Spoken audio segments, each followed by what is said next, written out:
Good evening. Good evening. Thank you so much. Thank you, Mark. I feel like a teacher. My name is Sharon Howard, and I am so happy to welcome you to the 2019 Dayton Area Broadcasters Hall of Fame induction ceremony. Before we get started, I would like to just tell you that directors, and I would be remiss to not recognize Jim Johnson. He's somewhere in this packed room. Where's Jim Johnson? Jim Johnson, there he is in the back with the gold bow tie. Jim Johnson was one of the 3 founding members and our president forever. And Jim, as you know, is the owner of WDAO Radio. The other founder is Retha Phillips, who's in the front. Wave, Retha.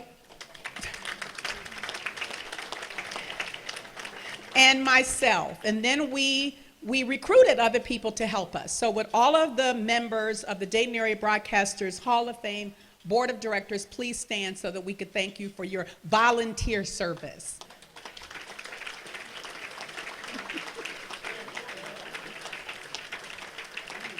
Thank you. And we're so happy to see Steve Diorio. Aren't we happy to see Steve Diorio? Yay! Even though he works for that other school that's called Alabama. We still love you, Steve. All right, so we also want to recognize the fact that a lot of the things that we do, we need help as broadcasters. And one group of people who have always been a friend to our industry are our elected officials, because we bug them all the time for a story. So with all elected officials in the House, please stand so we can thank you for your service.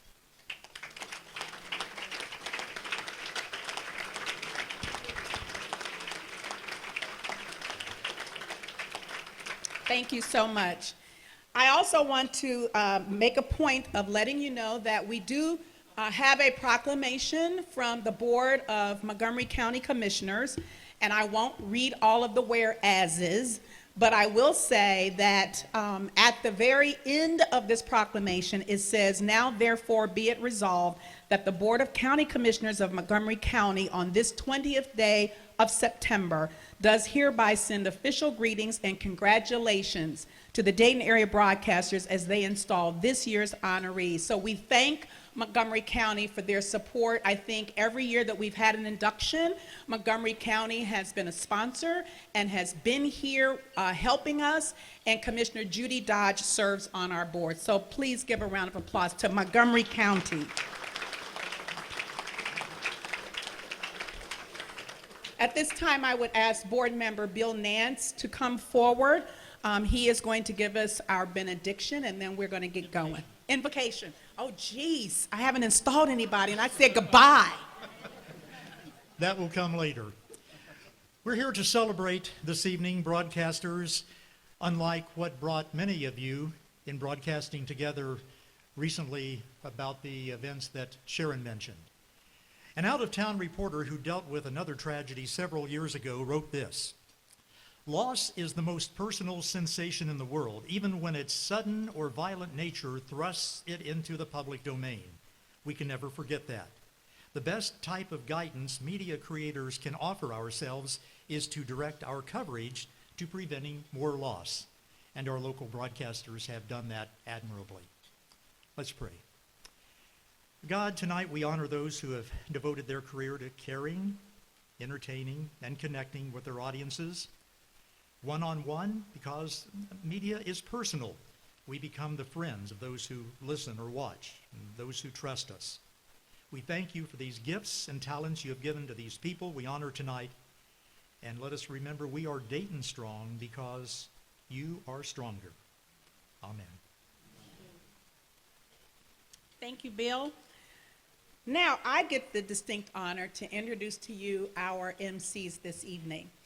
And I start, and before I do that, let me just, a couple of housekeeping items. I almost forgot. We have a very robust program. You can see we have a very large number of inductees tonight. So I'm going to ask you first to please silent or turn your phones off, your cell phones. That would really be appreciated. And then the second thing, I'm going to ask all of our honorees and other speakers. We've all talked to you about how much time you have to speak. Please let us be respectful of tonight's agenda so that we can get everyone out in a reasonable time. We would appreciate it. Now I get to introduce our MCs. And I have to tell you that our anchor, did you notice that? Our anchor for this program, is Mark Allen. Mark Allen, who is a news anchor with WDTN TV, has been here every year.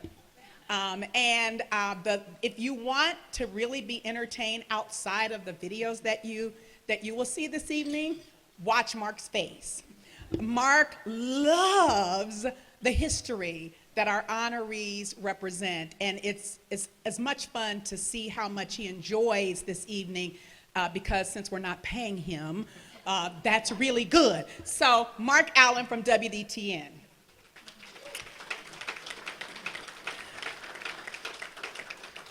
Also joining us is Megan O'Rourke, anchor with WKEF TV and Fox 45.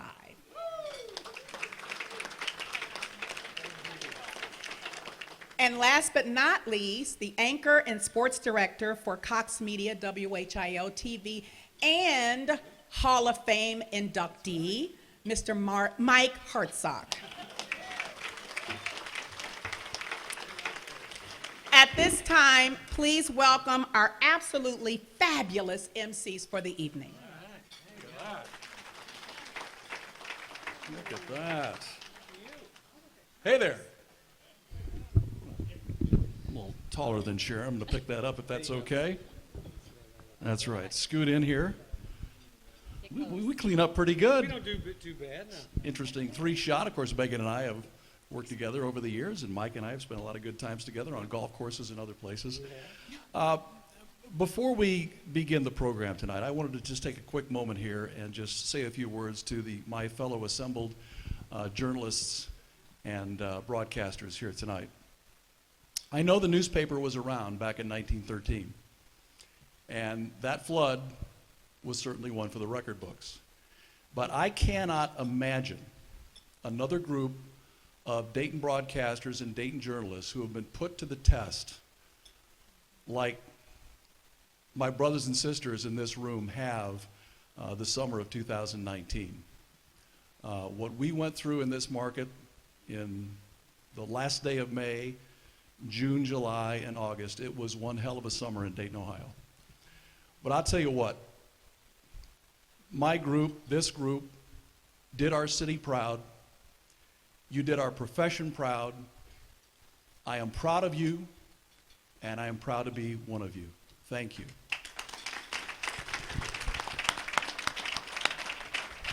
You know, from the sports guy, and I'm the guy that's on the outside looking in when something like that happens, when tragedy strikes, or even not so tragedy sometimes. The first guy they come to is me and go, Mike, we don't have time for sports tonight, okay? You can go home. And I'm happy to. Most of the time I'm happy to. But I'm like Mark, you know, I got to watch a lot of it during the coverage that was going on from my living room. I got to sit at home and watch the coverage. And trust me, I flipped around. I mean, I love the people that I work with, but I flipped around and watched everybody. I flipped around on my radio dial and listened to Larry and listened to everybody on the radio talking about it too. And it's remarkable that we're competitors. We compete nightly to give you the best news, and that word scoop isn't what it used to be, I don't think, but it's still there. But when something like this happens, we are brothers and sisters. We are working together, and when we're out on stories, we are trying our best not only to get the story right, but to get everybody to get the story right. And that to me is very, very important. And I would echo that. I think, like both of you have said, this has been such a tremendous year for our profession in so many ways. That being said, I'm somebody who's spent all but 2 years of my entire 17-year career in this market. And I think that we do have something to be proud of this year because every station, our newspapers, our radio stations, I think did a great community service. And we do have something to be proud, and I think that that speaks to the people that came before us, that have created this legacy, and especially for myself, so many of you that I've learned from, including many of our inductees tonight, and for that I'm so thankful to have been a part of all this. So I'll turn it over to Mark. Thanks, guys. We're going to kind of tag team it tonight. We'll take turns. They let me go first because I had to go back and do the 10 and the 11, so I appreciate that. Retha, she does that for me every 2 years. And I've been here since the first year we did this was 2003, and they keep asking me back. So it's, and actually the other night I got on, there is a website for the Dayton Broadcasters Hall of Fame. It's Dayton, that's at .org, DaytonBroadcastersHallOfFame.org, I believe, something close to that. You can Google it. But I got on the website the other night just to kind of refresh my memory, because I've been here for all of these, and just, it's amazing to look at the list every year, the people that are in this Hall of Fame. I mean, it is some of the great broadcasters in the country, let alone the Miami Valley, and we will add to that list tonight more deserving honorees. So let us meet them now with our every other year annual parade of honorees. So introducing this year's honorees, inductees in alphabetical order. The first guy's already in the house, so give us a wave. Don Brown is going in this year.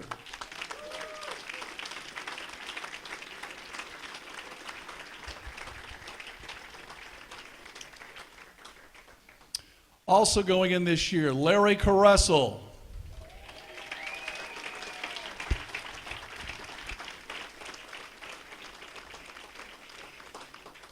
One of the longtime just good guys, nice guys in this business, Tom Carroll.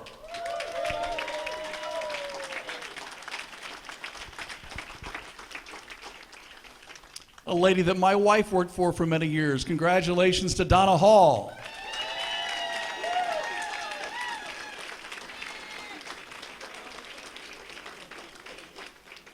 A lovely lady who I got to meet last night for the first time. Was great to meet her, Barbara Kerr.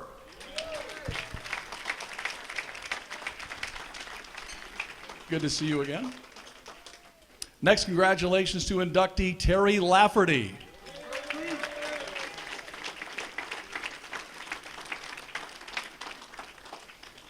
He's a manly man, Jim Manley.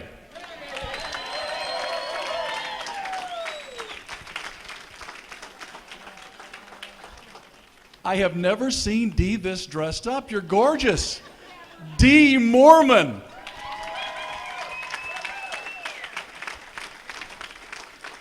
Look at you. This lady's lovely every time I see her. Letitia Perry.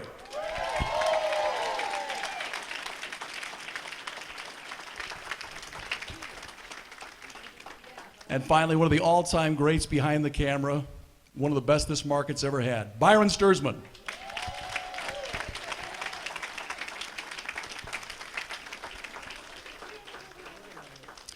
Also being honored tonight posthumously, and we'll be telling their stories a bit later, Art Brown and Ricky Boyd, not with us tonight obviously, but certainly with us in our thoughts and in our hearts.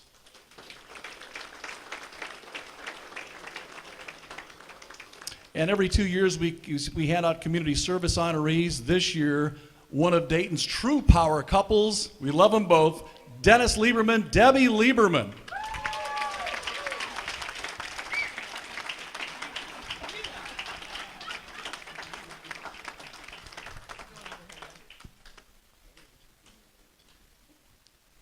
I found out just recently, Dennis went to high school in South Bend, same place I did. You went to Riley? Yeah, no, St. Joe's. We used to kick your butt. Yeah, that's true. Riley was pretty good. I know, it's a great crowd. All right, before we bring up our first honoree, again, in light of not only what's happened in our city this summer, but what she has done for this organization, a special salute to the mayor of Dayton, Nan Whaley. Take a look at your screen.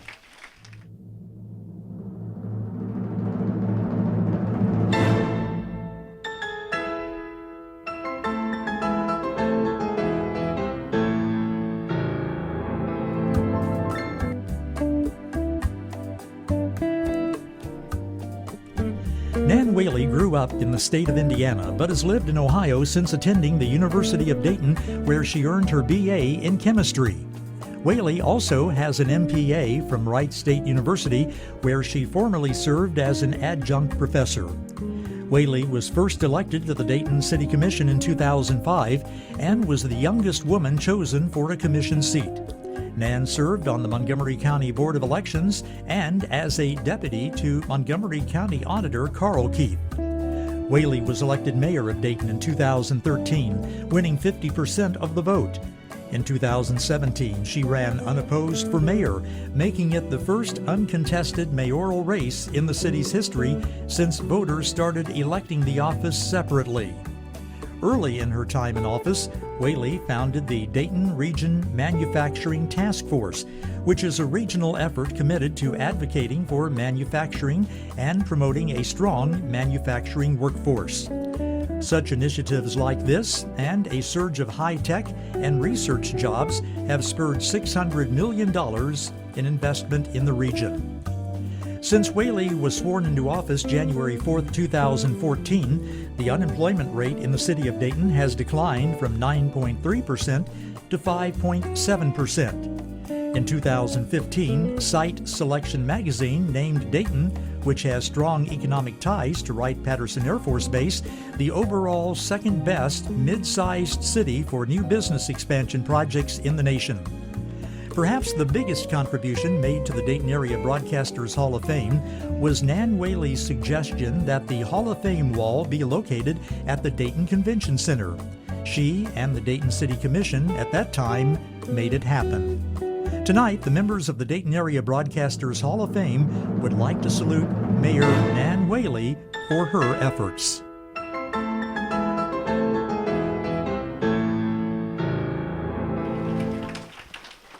And as you may have seen earlier tonight on the news, Nan's had a busy day. She was in Columbus earlier today speaking at the State House along with Police Chief Richard Beal, but I do believe she is here with us tonight. And to say a few words about her, I tell you what, if the city of Dayton, Ohio ever has a Mount Rushmore, this guy is one of the faces that absolutely belongs on it. Recently received the high honor, well-deserved honor of having the federal courthouse in downtown Dayton named for him. Ladies and gentlemen, the one and only, the Honorable Judge, Walter Rice.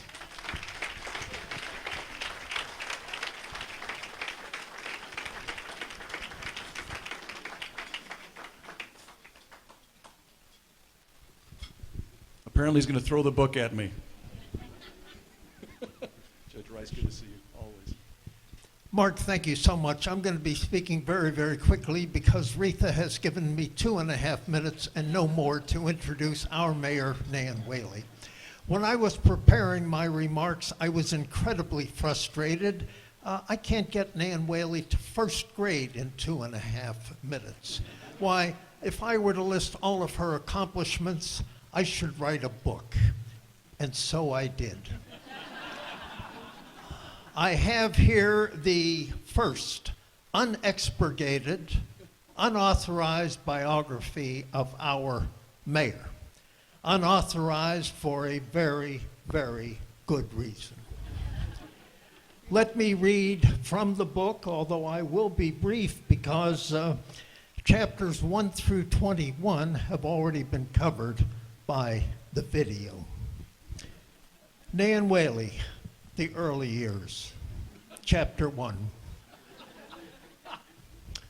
Born in Indiana, she came to Dayton in 1974 to attend the University of Dayton, from which she graduated in 1978 as a chemistry major.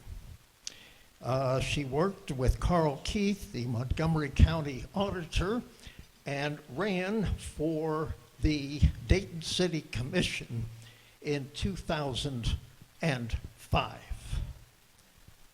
Chapter 2. Can you feel the excitement?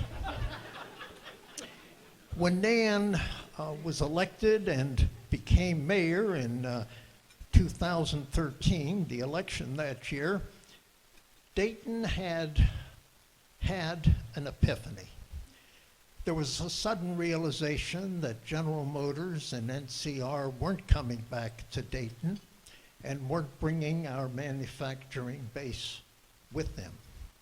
So under Nan's leadership and the leadership of so many others, Dayton began looking less at its past and more toward its future. The video has summarized some of her major accomplishments as a commissioner and as mayor. She's done her level best to bring back some of our manufacturing base. Economic development has assumed a pivotal role in her administration. Downtown is booming. It's spreading into the neighborhoods, but most importantly, Dayton is no longer a city where pessimism reigns. Dayton is now a city that is proud of itself, that is unified, and is confidently looking to the future.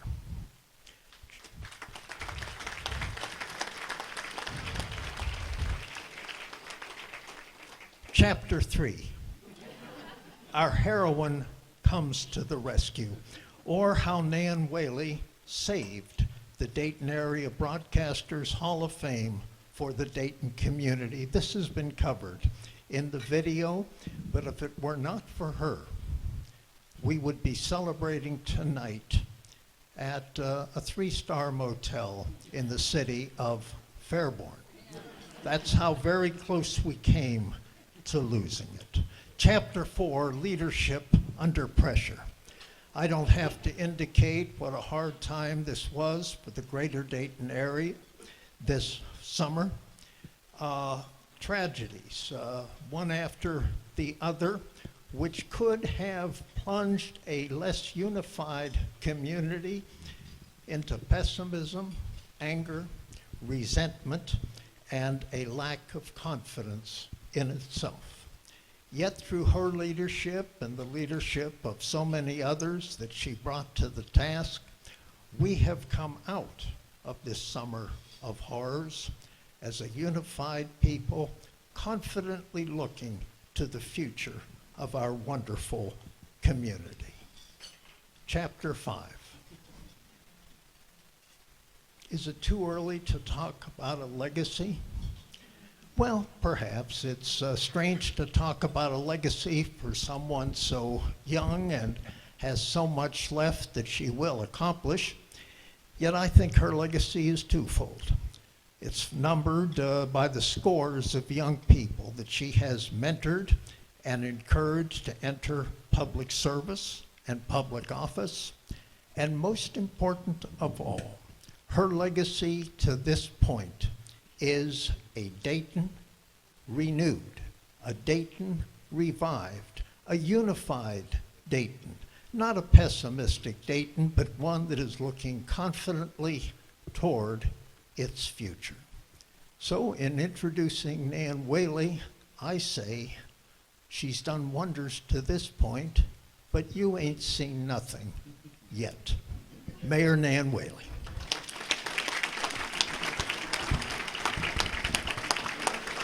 Thank you, Judge. Thank you. Oh, thank you. Oh, thank you. Very nice. Well, hello, everybody. I always love to come to the Broadcasters Hall of Fame. It's like the only place I'm guaranteed you will always be nice to me. And I'm certainly grateful to be here again. I'd like to recognize my husband, Sam Braun, who is here with me today. This is a dinner he likes to go to, which is a big deal. Because if you remember, his dad, Bucks Braun, was honored by being a member of the Hall of Fame as well. So we're very grateful for all the good work that you do. Thank you. And so I just came to say thank you. I'm really honored by this honor. It was very easy to do. The work that you provide is really important for the future of democracy. As we see local journalism get tightened and tightened in this disruption, I know that you all go above and beyond to get the story, to get the truth, and to share it with our community. And even though some days I might not be grateful for that, I am super grateful because you make our community stronger. And I think what Mark and Megan and Mike said earlier, this past summer, we've definitely seen it. I think somebody told me in one of the newsrooms when the Klan rally was happening, they said, well, this could be the story of the decade. And little did we know we'd have like 3 or 4 of them in, a course of 3 months. And so I know the trauma that happened on August 4th affected you all as well. I want to thank you for covering the story so well and covering it fairly and continuing to pay attention to those that are in need from the loss of their homes, but also from the pain of our community. I've been so proud of this city and this region this summer. They are showing what grit and resiliency is every day, and I want to thank you for covering that every day as well. Have a great evening.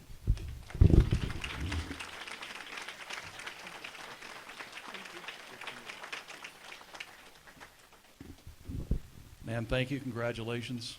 And on behalf of all the broadcasters and journalists in this room, to all the public officials who are here tonight, just a thank you to you. I mean, because you do work with us, you understand our role, you're cooperative, and we appreciate that because it's an important story to tell, and you help us tell it every day, every night. All right, time now to run down our list of honorees. And our first inductee tonight is a guy I actually met before I came to Dayton. I'm coming up on 25 years here in Dayton. But before I came here, I was at the ABC station in Wichita, Kansas for 15 years. And as doing both sports and news there, part of my job was to do the annual Jerry Lewis Labor Day Telethon. So every year they would fly all the hosts from all the cities all over the country. They'd fly us to Vegas for a few days for meetings and promos and to meet Jerry and all that. And that's the first time I got to meet a guy from Dayton, Ohio by the name of Don Brown, never knowing that he and I would end up in the same city for all these many years. But you all don't know Don, of course, as a broadcast sports legend, well known for his work with the Muscular Dystrophy Association, the host of many years of the Jerry Lewis Labor Day Telethon on WKEF television for all those many years. Sit back and enjoy the story of Don Brown.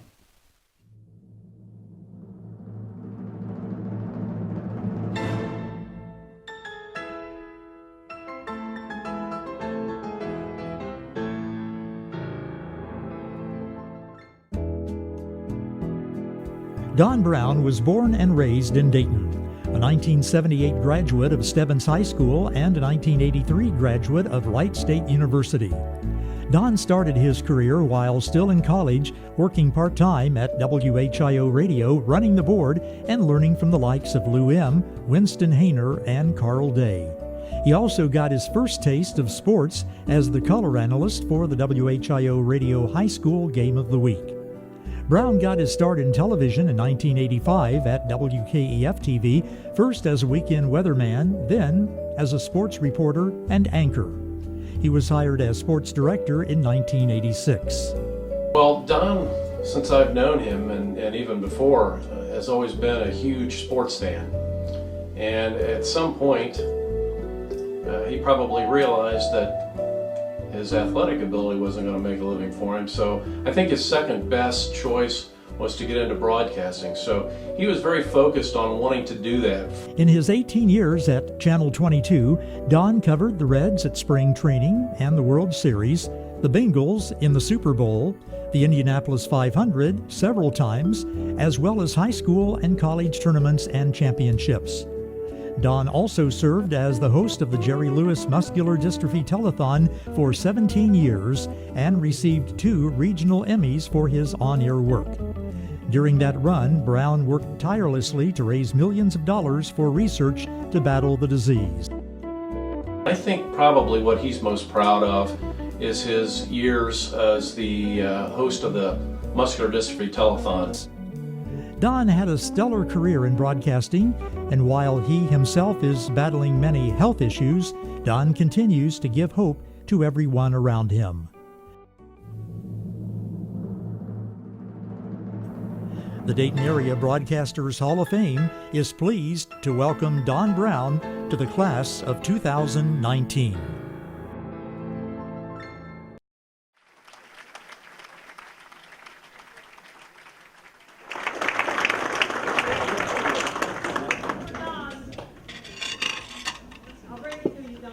with us. Okay. No way, this is cutting into my minute and a half. I'm a sports guy, I'm used to getting wrapped. Right. You don't need the mic, Don. Go ahead. I get the hook tonight, I'll just, we're not gonna bust net or, no, we'll give the time to weather. Ha ha. No, I just, thank you very much for this great honor. I don't even know why I'm here. There's so many great people that are more deserving, actually, than I am, but it was a labor of love all those many years. It's when the business, I think I hit it at the right time. It was fun back then. It's changed so much, I'm not sure I even enjoy it like I did back then. We're not supposed to thank a lot of people, and I won't. I'll try to adhere to that. But Johnny Walker was probably the most influential person in my entire career, and I loved him like a dad. I still miss him today, and he was wonderful. He had me started. Mike Hartsock, who's sitting at the top table, and everybody I think does an impersonation of Mike Hartsock. Stay right there. First time I met Mike was over the phone. Called my house to say I would be doing the game of the week with him in 1979. And he goes, "Hey Don, it's Hartsock. Call me Mike." But he's a dear friend. I love him to death. He's a good man. And all of the people that I worked with, some here with us, some aren't anymore, unfortunately. But it was a lot of fun, great memories. I couldn't have been blessed with a more precious family. 2 beautiful daughters who couldn't be here tonight. They're both traveling for their jobs. I'm proud of them. Sitting next to Joe Smith, the very first guy I did an audition tape for, Channel 22, and pissed him off because I showed up unannounced. Boy, that's a way to get your foot in the door. And here's Joe. Here's the guy that I idled on Clubhouse 22 all those years. And Joe peeks his head around the corner and said, "What's this?" I don't remember. I would have been mad too. I mean, goodness. You only had a few precious moments for lunch. Anyway, we got to become good friends, and he and Barbara Kerr, glad they're here tonight. Thanks again. I'm going to stick with my minute and a half. I'm over. I know that. But sports guys are used to getting the rap, and I can see I'm getting the rap already.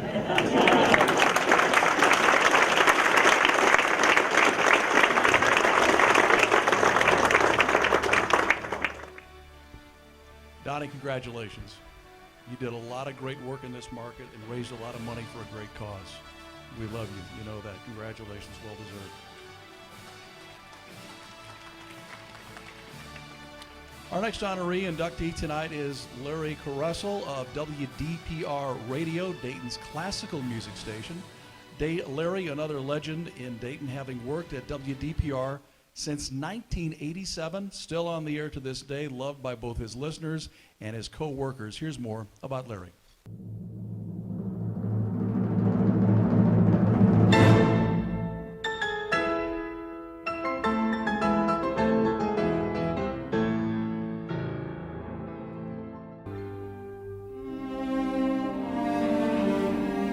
Larry Caressel is an icon at WDPR FM in Dayton. He has been the morning announcer for nearly 30 years and still hosts that shift from 6 a.m. until 10 a.m. every weekday. He is also the station's operation manager, production manager, and public service announcement director. This all started for Larry in 1987 after graduating from the International College of Broadcasting. He became the morning announcer at WDPR FM. The station had been on the air for less than a year and was still building an audience and establishing its music format. Public radio can be so many different things, and Larry, in those early days, helped to shape it into the classical music station that it has become now. Larry had so many responsibilities in those early days to be the morning host and also operate equipment, select music, train volunteer announcers, engage listeners, and very important for public radio, turn them into financial supporters. Failure in any one of those duties would have put the station in jeopardy in those early days, but Larry showed an extraordinary work ethic and professionalism and helped to overcome those challenges at the new station. Larry believes that classical music is very much alive, and so he has hosted and produced programs about modern music, the American composer, and new music. He also hosts WDPR's broadcasts of the Springfield Symphony Orchestra and conducts live interviews on the stage of the Dayton Art Institute prior to Dayton Philharmonic Orchestra chamber concerts.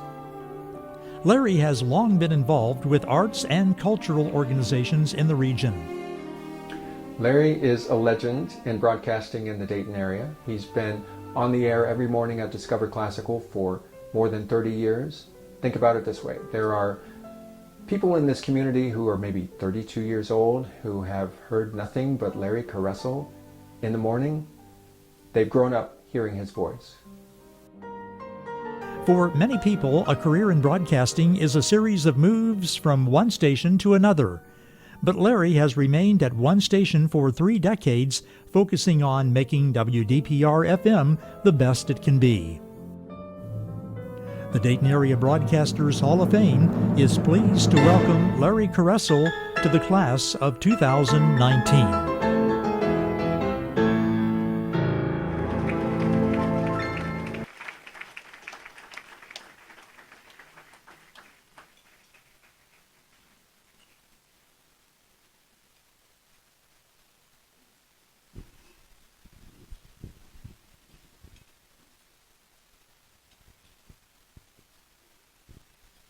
I think you know how to use one of these. I hope. I better by now.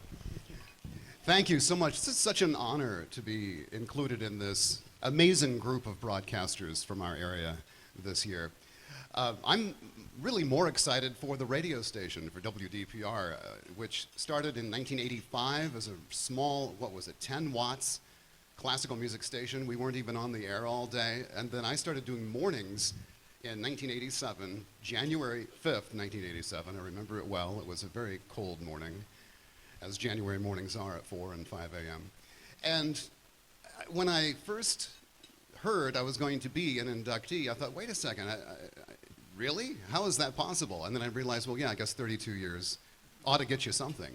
So, and it was interesting when I first got the news that I was going to be one of the inductees, they described me as an anchor, which I've never really been called that before. I mean, I've been called a lot of things in my career, but anchor, that's kind of a first. So I want to dedicate this tonight to the real anchor in the room, my wife, who is my anchor, without whom I probably wouldn't still be doing this today. So thank you, and congrats to all of the inductees this year.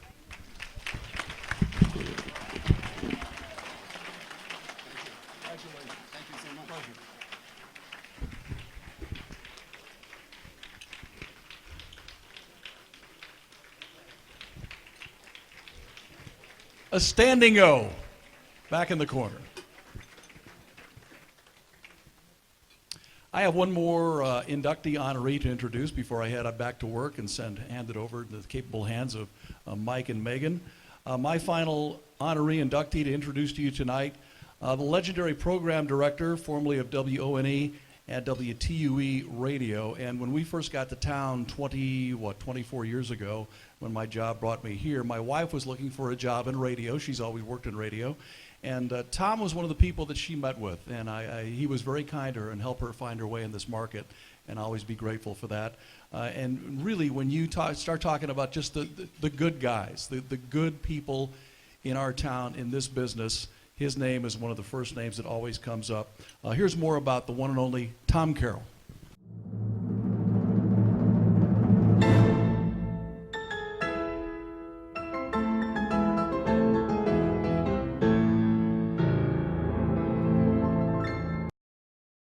Tom Carroll is a legendary program director. He is the unsung hero of Dayton's greatest rock era and his singular voice, 104.7 WTUE. Tom has always been destined for a radio career. After his graduation from Northmont High School, he studied broadcasting and gained a part-time entry at WTUE. He worked side jobs in the high school's music department while pulling long hours as a dispatcher for the local police department while waiting for that big break at a radio station. It finally came at WTOE, and Tom never stopped learning. He studied the music industry and record promotion. He rose through the ranks of the music and programming industry. He took the station's merchandising and the printing of its booklet. Tom Carroll is one of the unsung heroes of the radio industry in Dayton, and we're so lucky to have had him for all the years that he was, in particularly programming WTUE from '84 until 1999. You mentioned concerts, and indeed he was responsible for concerts at Island Park, at Hare Arena, the Nutter Center, and a million other venues in this area. It was Tom who introduced the WTOE bid board, making the station a pioneer of broadcast social media. By 1984, Tom was ready to lead an already nationally renowned rocker, making it even bigger. It was Tom who paired Christopher Geisen with new morning band Steve Kerrigan, and then let them get away with their stunt. He put that team together. He saw the innate talent. He set them free. And of course, we all know they became legendary rock heroes, not only in Dayton, but across the country, winning numerous awards throughout the years. Along with other talent, John Folio, Marshall Phillips, Tony Peters, Dano, and a wonderful farm staff. He liked to call it the farm team that he would put in overnight that helped direct and nurture and mentor new talent into the industry. Also responsible for people such as Jeff Stevens, who in his early days of his career, he mentored and guided and directed, and now is a major talent and a major management person over at iHeart here in Dayton. Add charity work to Tom's resume with his fundraising for the refurbishing of the old courthouse windows, the Louie Louie parades for the Leukemia Foundation, and the live telethon from the annual MDA telethon, just to name a few. Tom delivered WTOE a number of awards. Billboard magazine's coveted album-oriented rock Station of the Year trophy, multiple trade awards for programming and talent, and plenty of local People's Choice Awards. Yet, he stayed in the background, always letting the station and air personalities take the bow. Tonight, it's time for Tom Carroll to take his bow as the leader of one of rock radio's best. Welcome, Tom, to the Dayton Area Broadcasters Hall of Fame Class of 2019.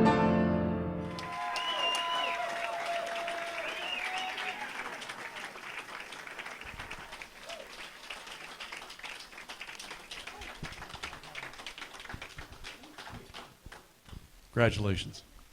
Thank you very much. Thank you. I think I'm going to utilize this, maybe. Hey, I'm very grateful and deeply honored to be inducted into the Dayton Area Broadcasters Hall of Fame tonight. I've always been fascinated with broadcasting, and I always look forward to the weekends when my dad would take me down to Midwest Auto Sales on North Main Street. He wanted to look at the cars, and I wanted to watch the WING DJ do his remote broadcast. And fast forward about 20 years from then, Mike McConnell called me and said, hey, just heard your tape. We might have something for you here. And that changed my life. Chuck Browning, Mike McConnell, and Don Schwartz were my first mentors. When Don offered me the program director job at one of the biggest rock stations in the country, I was thrilled, but I was also scared to death at the same time. One of my first calls was to a good buddy of mine that I had met a year or so earlier, John Bolio, who happened to be working in Oklahoma City at the time, and I convinced John to come back to Dayton and help me rebuild a staff. And he did, and I am forever grateful for that. I got incredibly lucky then introducing Chris Geisen, who happens to be here tonight, from Cincinnati, to Steve Kerrigan, who I found in Columbus. And together they created one of Dayton's most famous morning shows, the Kerrigan and Christopher Morning Show, for a number of years here in Dayton. Deborah Parenti, who continues to be radio's biggest advocate. supported everything that we did. And she also taught us the importance of celebrating every victory, no matter how large or how small that victory was. And I've been fortunate to have celebrated many victories. Thank you for allowing me to be a part of it. Thank you.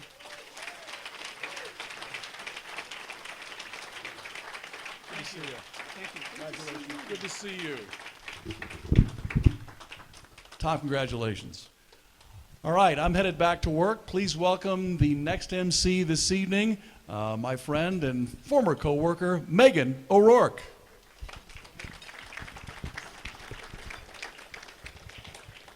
Thank you all so much. The next honoree is a person who is well known in the broadcast industry, especially with Cox Media. Donna Hall works mostly behind the scenes, but her accomplishments are extensive.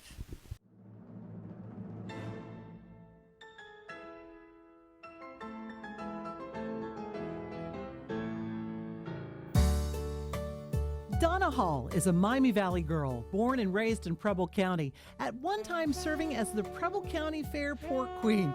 Although her career path has taken her to the top levels with Cox Media Group in Atlanta, and she and her family have since relocated to Georgia, she still calls Ohio her home. The majority of Donna's career has been with Cox in one form or another, but she would tell you some of her proudest achievements came while she was Vice President and General Manager of Cox Radio for 13 years. Larry Hanskin, voice of the Dayton Flyers and host of Miami Valley's morning news on WHIO Radio, and her longtime friend, says he could tell right away Donna was a force to be reckoned with. The first thing that struck me about Donna is we became volleyball teammates. She was working in sales, I was working on the air. We were teammates on a team in the Kettering Rec League. And boy, I tell you what, she was competitive. And so right away, I just saw that competitive fire in her that I knew that was going to drive her to be successful. During her tenure at Cox Radio in Dayton, Donna partnered WHKO with the Children's Miracle Network in 1998 to launch the Cares for Kids Radiothon, one of the first radio hospital collaborations in the country. Over the 22 years of Radiothon, K99.1 FM listeners have donated over $4 million to Dayton Children's Hospital, all thanks to Donna. Donna took the concept of Radiothon with her to Atlanta, where she established Care-a-thons for kids. In addition, Donna ensured the transition from the year 1999 to 2000 for Y2K would be flawless, leading a full staff on hand at midnight December 31st to make sure all 4 radio stations would still be on the air. On September 11th, Donna was the first general manager in the Cox chain and one of the first in the nation to switch the music stations to wall-to-wall coverage of the terror attacks. On October 30th, 2006, Donna led Cox Radio as we pulled the plug on the all-1980s format on WDPD 95.7 The Point to simulcast WHIO's News Talk format on the 95.7 FM frequency. These are just a few of the many accomplishments of what makes Donna Hall an amazing leader. It's leadership, and you know what, and leadership is different than management, and she's the type of person that you could be in a meeting and she would take the input from other people, the research or other people's opinions, but she could, when need be, step in and make a difficult decision. She could say, this is the right thing to do. It's the right thing to do for our client. It's the right thing to do for our community. It's the right thing to do for our listeners. It's the right thing to do for our people. She would step in and make bold decisions. Donna's leadership skills go above and beyond broadcasting. She's always been very active with her family, her community, and local church, both here and in Atlanta. Of all her numerous professional achievements, Donna would say her greatest achievements are personal. Her sons Brady and Gannon, and her husband Larry. And her family is so important to her, and I think that is where she developed really her core values, and she brings them to the workplace. She doesn't leave them in the parking lot. She brings her core values to the workplace, and that's what makes her who she is. Congratulations to the amazing, incomparable, one-of-a-kind Donna Hall as we welcome her to the Dayton Area Broadcasters Hall of Fame.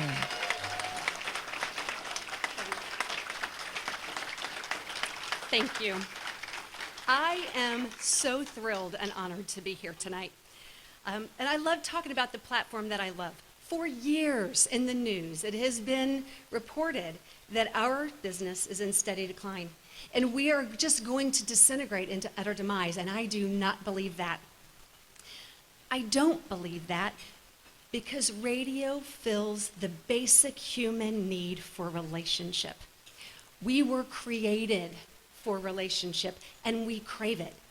Did you know that in the last several years, there's been a survey conducted, and more than 60% of Americans reference their favorite radio station or their favorite radio personality, Larry Hanskin, as their friend.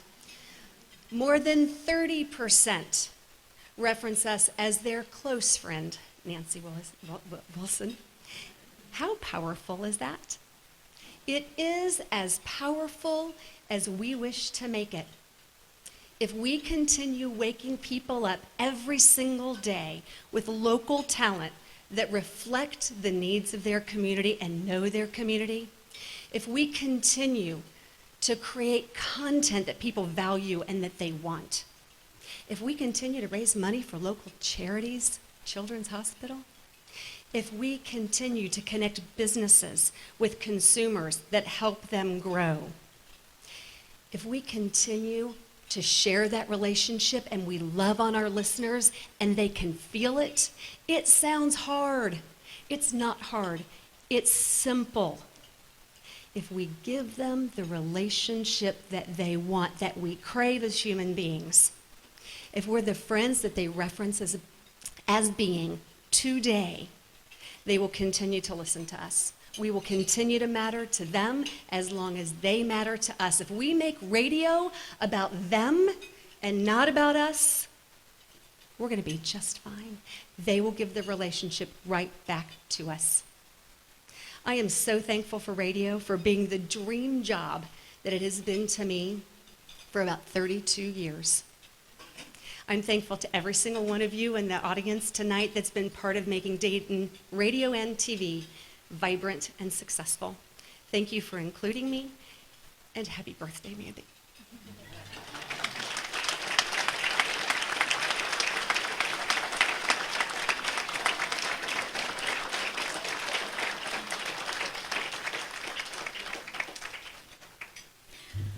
Our next honoree is a pioneer in the broadcast industry, being one of the first women back in the early 70s to venture into the industry on air as an anchor and reporter, and even news director, Barbara Kerr.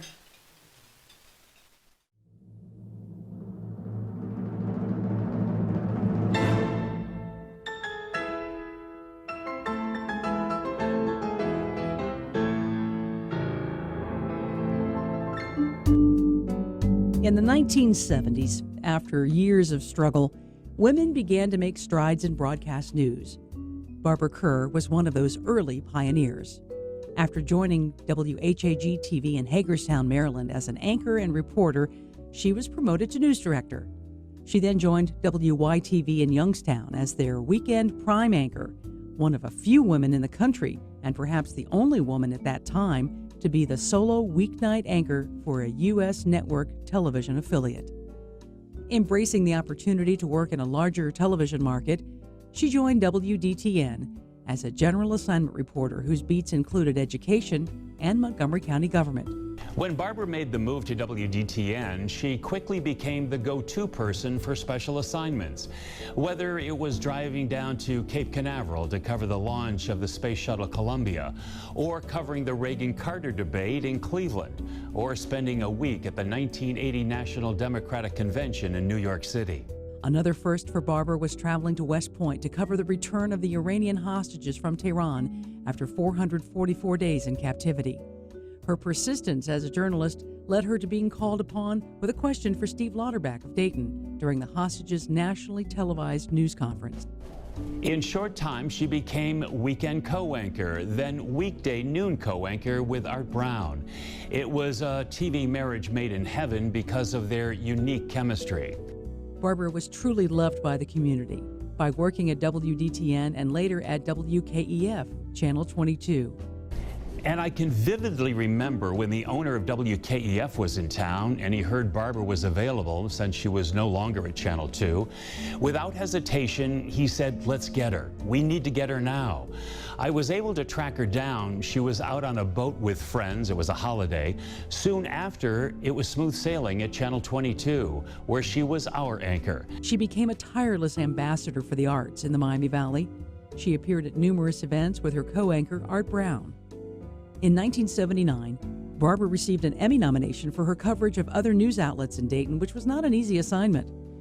In 1983, the Dayton chapter of the American Women in Radio and Television honored her with the Achiever of the Year award. It is such an honor to be here for her induction to the Dayton Area Broadcasters Hall of Fame, as she was for me. Bravo, Barbara. Bravo. Tonight, the Dayton Area Broadcasters Hall of Fame will add more recognition by including Barbara Kerr in the class of 2019. And ladies and gentlemen, Barbara Kerr. Thank you. 19. I had the privilege of working with 19 members of the Hall of Fame during my time at WDTN and WKEF, and I have known most of the others. I would love to recognize all of them. I especially want to acknowledge two. First, my colleague and friend, Art Brown, a gentleman and a consummate professional.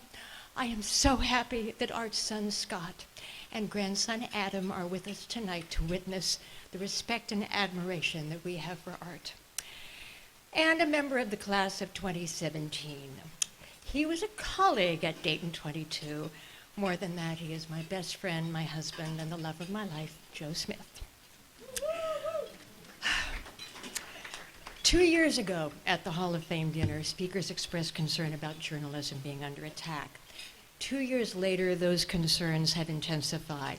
That is one of the many reasons why the Dayton Area Broadcasters Hall of Fame is so important, and why we owe their leaders and volunteers our heartfelt thanks. Hall of Fame inductions connect the past with the present and inspire future generations. In times of heartbreak this year, the superb coverage by Dayton Media reminded us once again that local news helps us know about, care about, and support our community and our neighbors. That is why this is such an extraordinary honor. Thank you so much.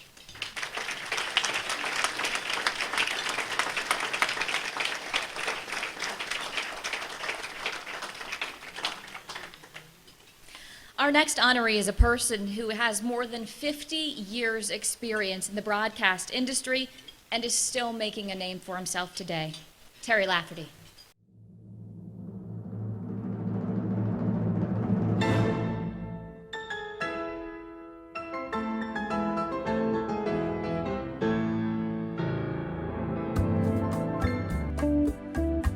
Terry Lafferty is a native Daytonian whose interest in broadcasting started in elementary school.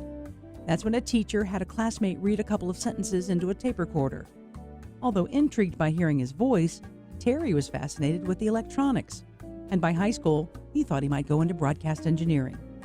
While at Chaminade High School in the early 1960s, Terry came across a magazine article about how to build an FM wireless microphone. So he built it, and it worked. Not content with just a microphone, Terry put together a makeshift mixer to feed a little transmitter and occasionally broadcast to friends in the neighborhood. He even called the station WDTN-FM. At the time, Channel 2 was still WLWD.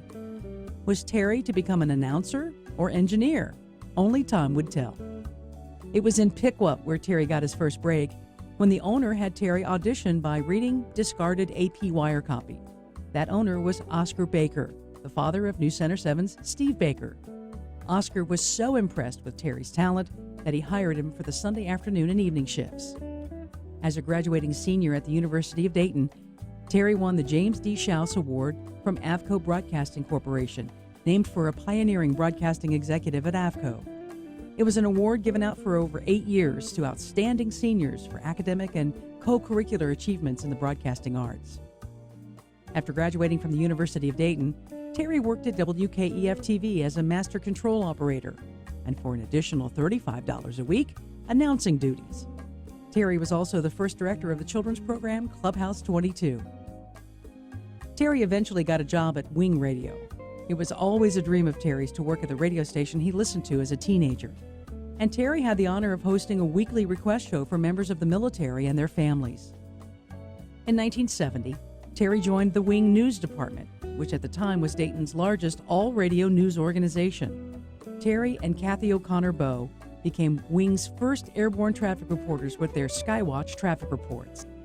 The man truly has a love affair with the broadcasting industry, and he's also a man whose great, soft, mellow, deep voice you cannot miss. If you pick up, he could work on the phone and please people because he is just has this beautiful voice and a beautiful attitude and a talent that we as the listeners of Terry's work, we're very fortunate to have been able to experience that.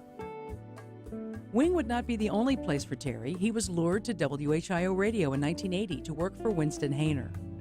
Terry stayed with WHIO for more than 20 years. In 2004, Terry took his anchoring duties to WLW in Cincinnati. Known as the Nation Station in the 30s, that moniker was true again during Terry's tenure as WLW was simulcast on XM radio. But the commute became too much for Terry, so he decided to retire after 47 years in the business. But in December of 2012, the new owner of Piqua WPTW invited alumni to celebrate its 65-year anniversary, and somehow they talked Terry into coming back. Thanks to the internet, Terry can provide news for the Piqua station from the comfort of his home studio. He keeps wanting to do it because he loves the industry. We were talking with some friends about whenever you asked Terry to do something, he would comply, and he would comply with a smile, and he would do a very thorough job. So again, that tells me he's in love with broadcasting, and we're fortunate to have a guy like Terry Lafferty joining our Hall of Fame class this year.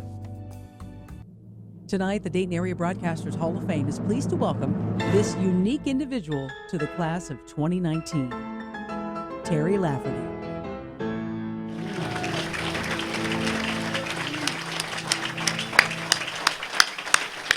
Congratulations, Terry Lafferty. Thank you very much. It's a thrill to be here this evening. This month is actually an anniversary for me since I started in this business on Labor Day in 1965. Thank you to Oscar Baker for giving me that very first opportunity. And now, semi-retired, I'm back again where it all began and loving it. Of course, being born here in the city of Dayton and being a native Daytonian growing up here, it was quite the honor to anchor the news alongside of not one, but two of Dayton's radio pioneers, Gene "By Golly" Berry and Lou M. But it was always my dream to work at WING. I used to watch the air staff after school when they had that showcase window studio on West 1st Street. My dream came true in 1969. Sometimes dreams do come true. Well, back in the 60s and 70s, news played an important role at WING. So much so, the station had the area's largest radio-only news team. And I can say proudly, I was part of that team when the station added Kathy O'Connor Bowe and Retha Phillips, Dayton's first female broadcast reporters. And I'd be remiss not to mention Deborah Parenti and our general manager, Jim Bennett, both great station promoters. I can proudly say they never forgot to include the Wing news staff.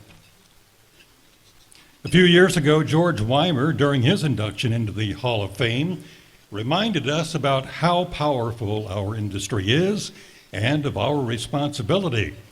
People do remember.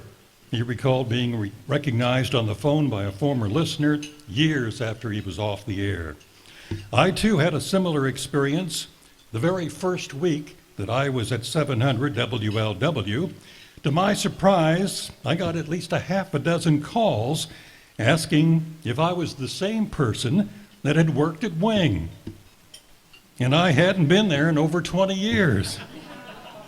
I even got a call from a former Wing associate listening from Virginia Beach. Finally, I would like to thank Patty, my dear wife of 40 years, for putting up with all the late nights and the early mornings so that I could do what I love to do. I'm also honored tonight to be in the company of our daughters, Amy and Amanda, and their husbands, Mike Blucker and Mike Riemann. Thank you for being here. To the Board of Directors, I humbly thank you for including me in the Dayton Area Broadcasters Hall of Fame. Thank you very much.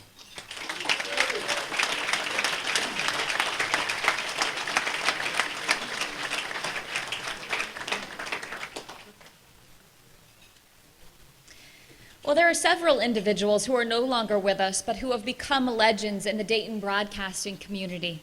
To recognize those individuals are Kim Ferris of iHeartRadio and Jason Michaels of Cox Media.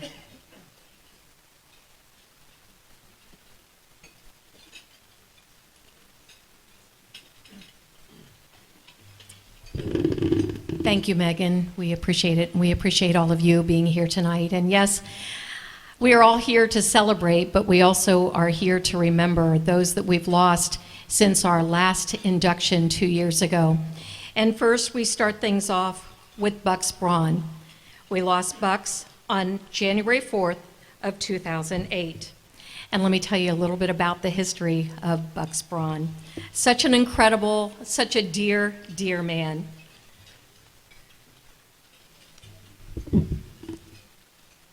Also, Rick, we had Buck being a broadcaster, of course, in the Dayton market for nearly 30 years. He hosted the morning show at Classic Country Radio in Xenia, Ohio, and was a broadcaster on air for nearly 50 years. Now, Bucks was inducted into the Dayton Area Broadcasters Hall of Fame in 2011, and he's also the father-in-law of our mayor, Nan Whaley. So once again, let's remember Bucks Braun. Ricky Boyd was an innovator in the broadcast industry. His programs on WDAO Radio and the City of Dayton Government Channel were informative. Through these programs, Ricky was able to inform the public about health issues and the importance of keeping healthy. Ricky was a former Dayton School Board president and longtime director of the Montgomery County Combined Health District. Ricky died at the age of 74 in November of 2018. Let's remember Ricky Boyd.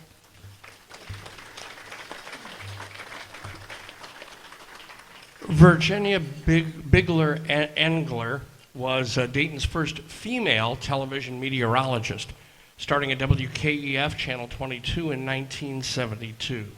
She was the second female meteorologist in the United States to receive the American Meteorological Society seal of approval.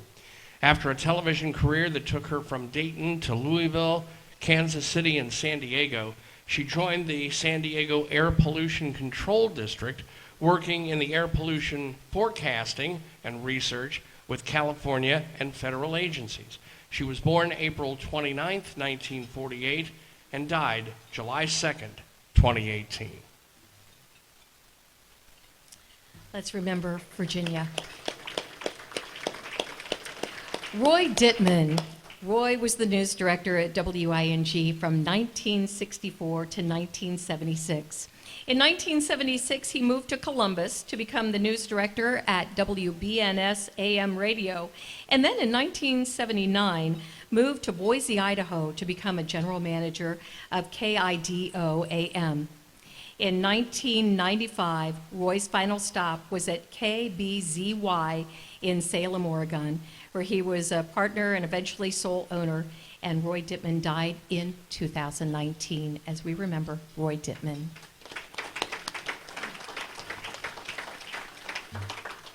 We remember Paul Harper, an engineer at WDTN Channel 2 for more than 31 years.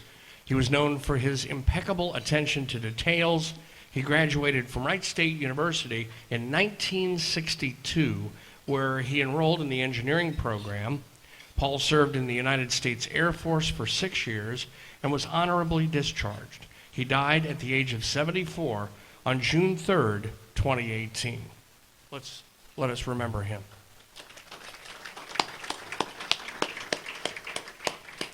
Ken Jefferson. Ken's broadcasting career included 25 years as a reporter and anchor at WHIO TV in Dayton.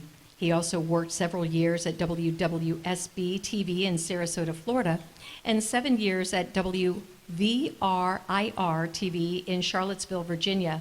During his career, Ken earned 9 Emmy Awards and 2 Edward R. Murrow Awards. He died on March 4th, 2018, at the age of 65. Let's remember Ken Jefferson.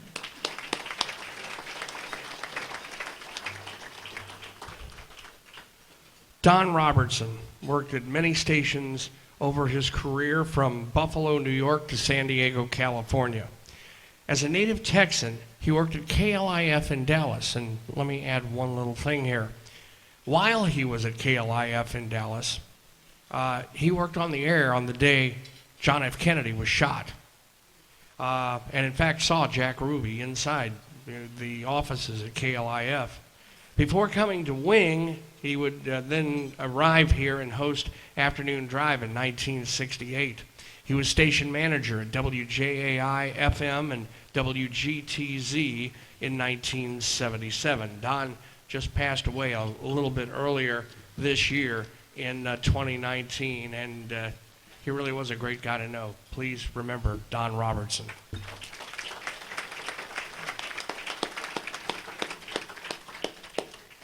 Longtime Dayton broadcaster Bob Sweeney died on October the 2nd of 2018. Sweeney hosted conversations and did morning shows in 1993 with co-host Christy Lee, and Bob was defined as a legend in Dayton radio. Let's remember Bob Sweeney.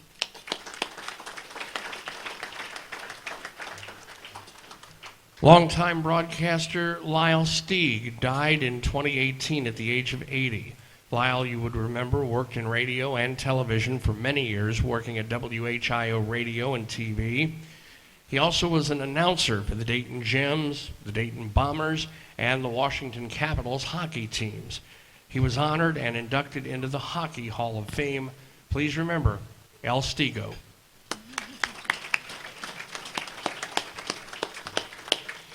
And finally, we remember William Wright Sr., a former art director at WHIO TV. He died this year at the age of 101, born in 1918, as we remember William Wright Sr.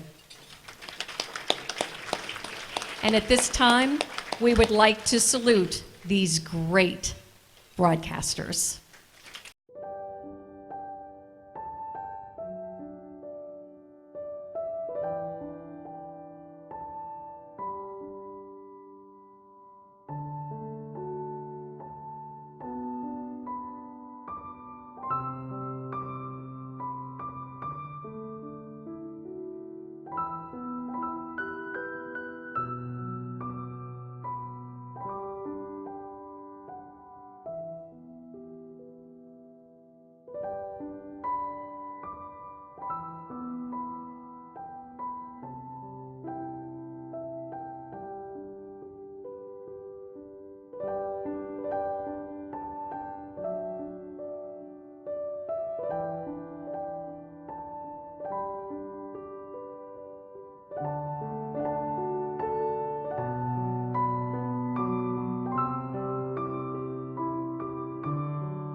Every other year, the Dayton Area Broadcasters Hall of Fame presents $500 scholarships to 2 students at local universities who are studying for a career in broadcasting, and I'm not sure if those that are being honored got here a little late perhaps this evening. Is Sierra here? Don't believe she made it. She is a junior at the University of Dayton, Sierra Campbell, and these students are selected by the deans in their respective broadcast departments. From the University of Dayton, Sierra Campbell, a junior, receiving a $500 scholarship. And from Central State University, Daphne, did she arrive? She's here. Please stand. Daphne Say is a senior. You can just stay right there. But stand for a moment. Daphne is a senior, and she was telling me on the telephone that she has great plans for her career in broadcasting, and from just talking to you for a few minutes, I think you'll succeed. Nice voice, and just having those ideas of, yeah, I'm going to go for it all the way. That's a good attitude to have. Congratulations to Daphne, a senior at Central State University.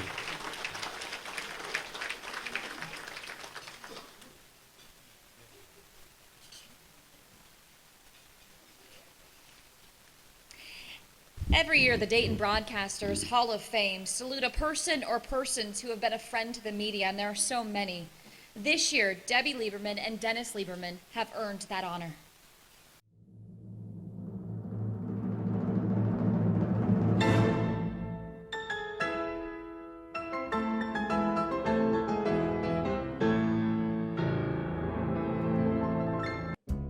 Individually and collectively, Dennis and Debbie Lieberman have made significant and impactful contributions to the Dayton region.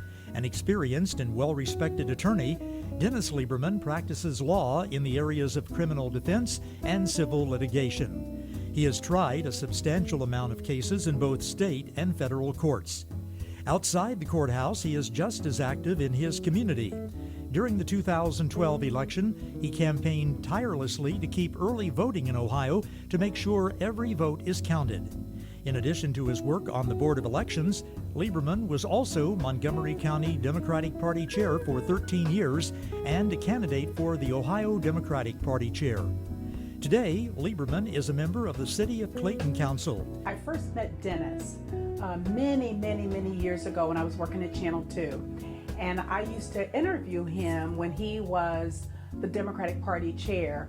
And that's how I knew him. And then I ended up ultimately meeting Debbie. The thing that stands out for me, not just for one of them, but for both of them, is that they're always fighting for people who need an advocate. I see Dennis all the time doing pro bono work in the courtroom. I know that he's always trying to fight for people's right to vote. I don't know many people who would put a secondary job on the line because he believes so vehemently in people's right to vote. And he would do anything to give them that opportunity. He currently serves his community by educating the next generation of lawyers, teaching litigation skills as an adjunct professor at his alma mater, University of Dayton School of Law.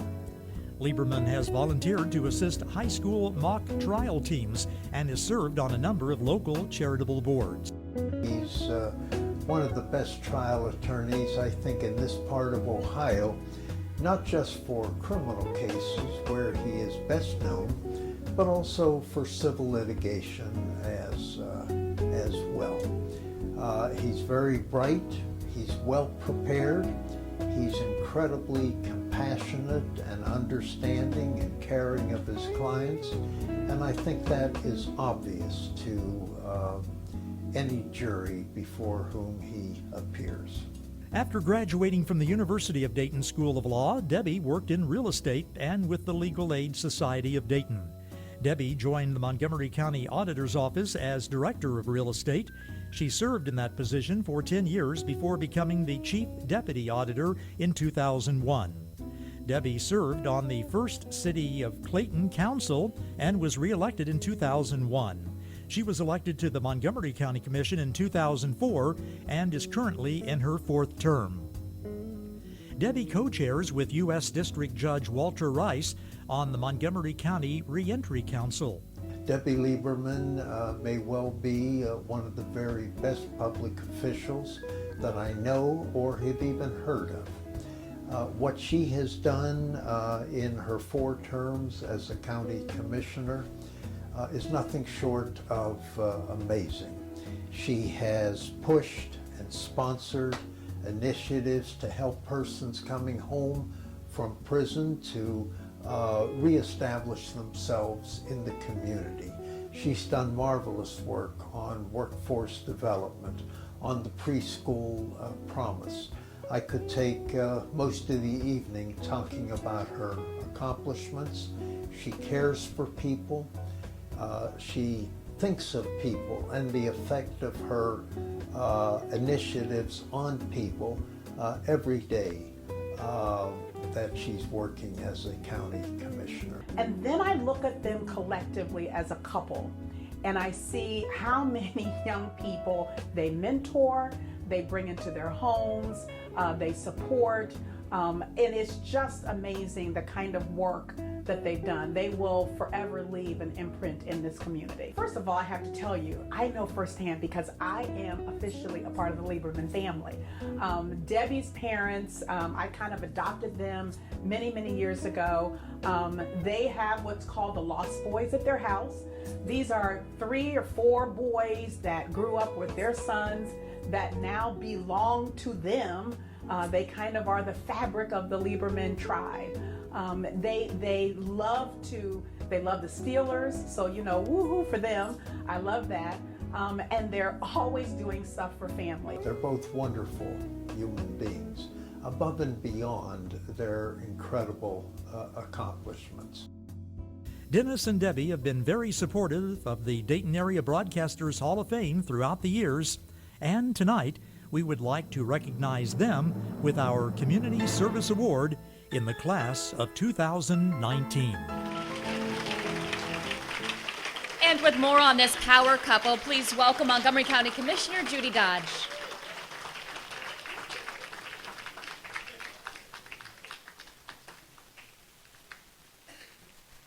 I've been waiting to do this for a long time, and I've told them I'm going to say a few things, and so they need to put some money in an envelope and give it to me at the end of this presentation, because I've taken all the negative stuff, only does positive things. If you want some negative, see me after the event tonight. Anyway, I'm Montgomery County Commissioner Judy Dodge, and I am so pleased and honored to be here tonight to honor my good friends, Debbie and Dennis Lieberman. You know, I cannot express the fact that they have really stepped up, and this role and this honor is just perfect for them. They have played a huge role in my life over the years. From my earliest days in public service, they have always been right there supporting me and by my side. As individuals, they have brought the community together through their activism and service. Together, they have endured loss, raised a family with 2 wonderful sons, and helped start a city. That's not an easy thing to do. They represented the best definition of a power couple who are dedicated to sacrifice and community service. They are everywhere representing the community and lending a hand. They have worked together to open doors for youth to succeed. They have served as mentors, teachers, and surrogate parents. Dennis has been my mentor, advisor, and friend since before I first ran for public office. When I first met Dennis, this was in the 1980s. I think he was 15 and I was, 8. I'm not sure, something like that. I knew I was meeting a person of passion and dedication. I am proud that I have been able to serve this community with him ever since. To detail Dennis's accomplishments would take all night and most of tomorrow. But what I can say is that I would be very surprised if each of you have not been directly impacted by Dennis Lieberman. As you know, I get to work with Debbie every day, and that's a positive.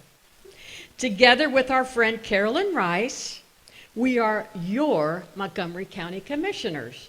3 women. Let me just say that. We're very proud of that. It's very rare in the state of Ohio, believe me.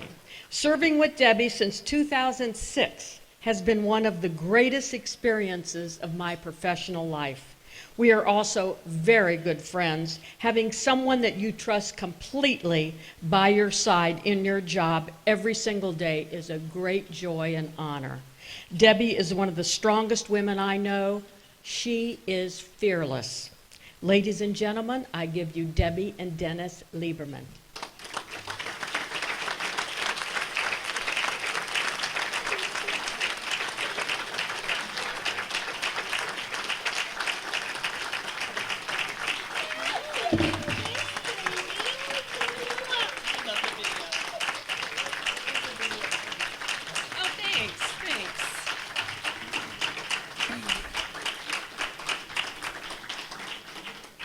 Dennis told me I could go first, and we only have 3 minutes between the two of us, so he'll be able to say hello.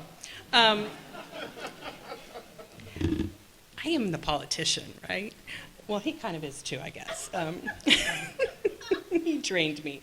Anyway, it's such an honor to be here tonight and to receive this award. You know, it was said in the video that we have supported this. I think I've gone to every one of these events. I might have missed one, but, you know, what you guys do for our community, you don't get a lot of credit, you know, in the last, well, how many years, but, you know, you not only have helped make Dayton strong, but our broadcasters help make our country strong. So I want to start by saying thank you to you. And as I look around this room, there are so many people in this room, friends, but also people that inspire me every day. And many of you have been my role models, and you don't even know it, but I'm going to specifically call out 3 people. Our 2 stars of the video, that was so touching. I love you guys. Sharon and Judge Rice, amazing. And then Judy. Those are 3 people that I know I can trust and will be there for me every single day, so thank you. And I also want to acknowledge my parents. My mom is here, she's back there. My dad would have been here, but he had a hip replacement on Monday, so he's not quite ready to be out and about. But I want to acknowledge my parents because they're the reason that I'm so dedicated to public service. My earliest memories are my mom and dad running off and taking my brother and I to meetings and events that had an impact on our community. My brother Mark, who is also here, wave you guys. We were raised to put others first before ourselves and to care about the world around us. We were and are inspired by the example our parents set. I grew up knowing that hard work and compassion were so important. They were tools that we could use to break barriers. And so I love being able to bring those lessons to my community that I love so much. My 2 sons are also a daily inspiration to me.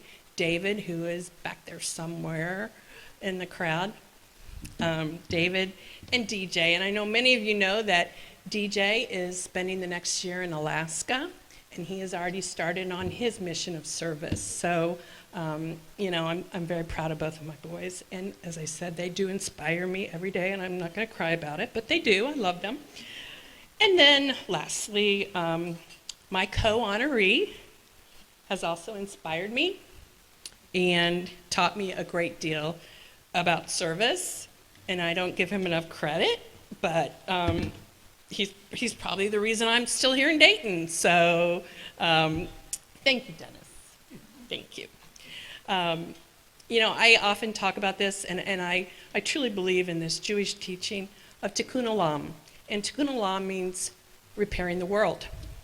And I try to focus my life and my work to repair my small part of the world. And it's something that I work on every day. And I am so grateful for this recognition. It really means a lot coming from the broadcasters. As I look, I just smiled at Cheryl. You know, you guys And when I moved here in 1983 to go to law school at UD, I didn't know a lot of people. But, you know, when we see you all on the news or talking at events, and Kim, where's Kimmy? You know, you guys have really been, and Marcia, everybody, you know, we feel like we know you. And you've really made an impact on my life. And again, I want to say thank you to you all.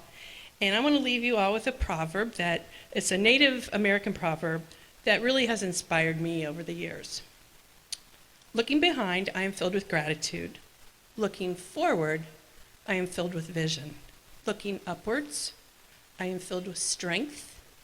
And looking within, I discover peace. Thank you all.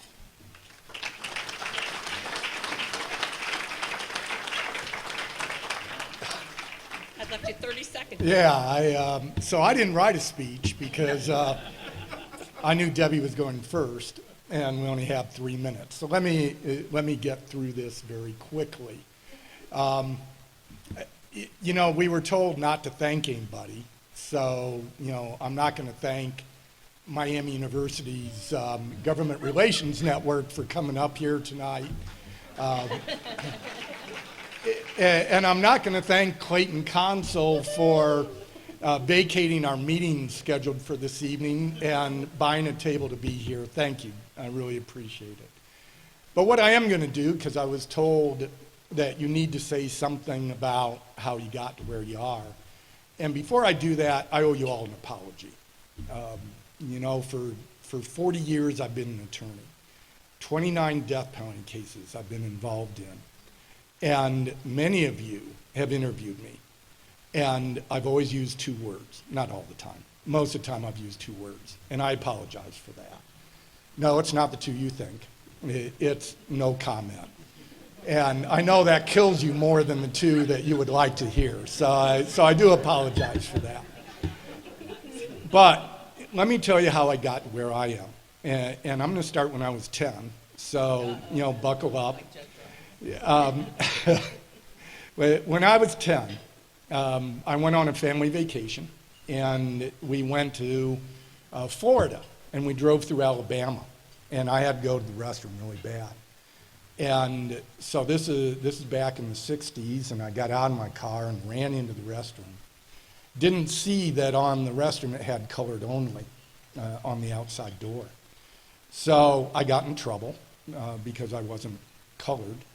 And I went into this restroom, used the restroom, come out, and there was this big old white guy yelling at my parents for letting me go in that restroom. When I got home a couple years later, I asked my dad why we never had family reunions on my father's side of the family. Why I didn't know any of my cousins or know any of my family. And he was reluctant to tell me, but eventually it came out that I lost 155 of my family in Auschwitz. And it was a very meaningful experience for me, where I decided then, as a young boy, that I was going to live my life trying, I don't know whether you'd say trying to undo what happened to my family, or simply to honor their existence while they lived. So for the next 40 years, I've tried to do that. I haven't always been successful, but I've tried to do what's right, and I've tried to help people as much as I possibly can. And, you know, I'm going to zip through the rest because I don't have the time, but there's a lot of people I have to thank during that course, during that journey. But one of the more meaningful experiences I've had is sitting on Clayton Council, where Debbie also sat. And, you know, we're not all of the same party in Clayton. In fact, I think it's fair to say I'm probably in the minority party in Clayton. But I will tell you that doesn't matter. You know, when we meet, we deal with Clayton first. And it has taught me a lot, just about people and about being good to people and doing what we had to do. During the tornado, it didn't matter whether you were Democrat or Republican. We were helping those that needed help. And I thank you all for that experience because it's just been marvelous. And last, I'm going to leave you with the motto of Miami University, and hope that you all are listening back there. The motto at Miami University, and they have this thing that you're not supposed to step on, or you're going to fail your final. And in the middle of it, it's written in Latin, and I'm not going to give you the Latin because I can't pronounce it really well.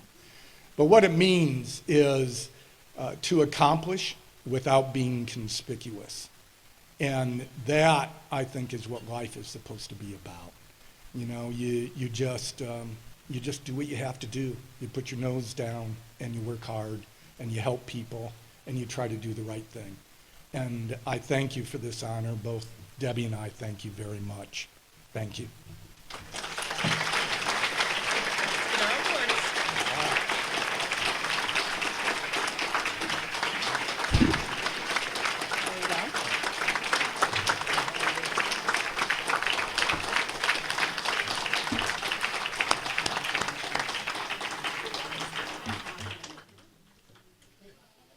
Okay, folks, trust me, we are sliding down the home stretch here because we got the sports guy up here now. And those of you in the business know that when the sports guy comes on, it's about time for the show to be over, right? When the sports guy comes on, we all know that it's about time for it to be over. You got a couple of commercials, then you go to late night. No, seriously, I'm going to run out of here after mine. Hello. I'm going to run out of here after my stuff is over with. I'm going to miss some people because I do have the 11 o'clock show to do.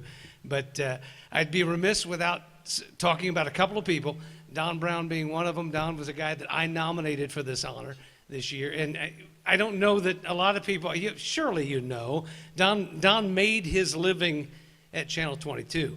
But he also spent several years with me as a guy who saved me on many occasions by coming in and doing a show when I'd call him up at 4 o'clock in the afternoon and say, Don, I can't be there for the 6 o'clock show. It's 4 o'clock.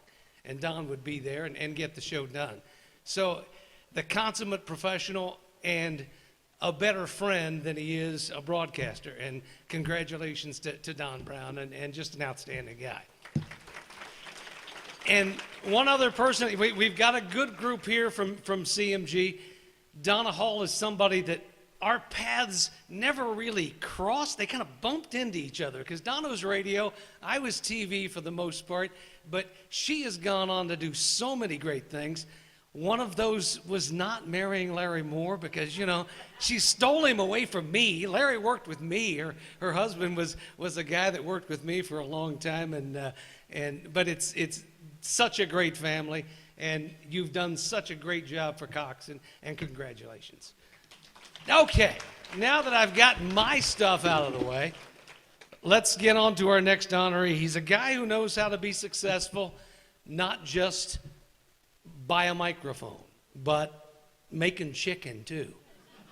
In what we call working for a living. Jim Manley got his first job in this business at age 14, and the rest is history. Watch.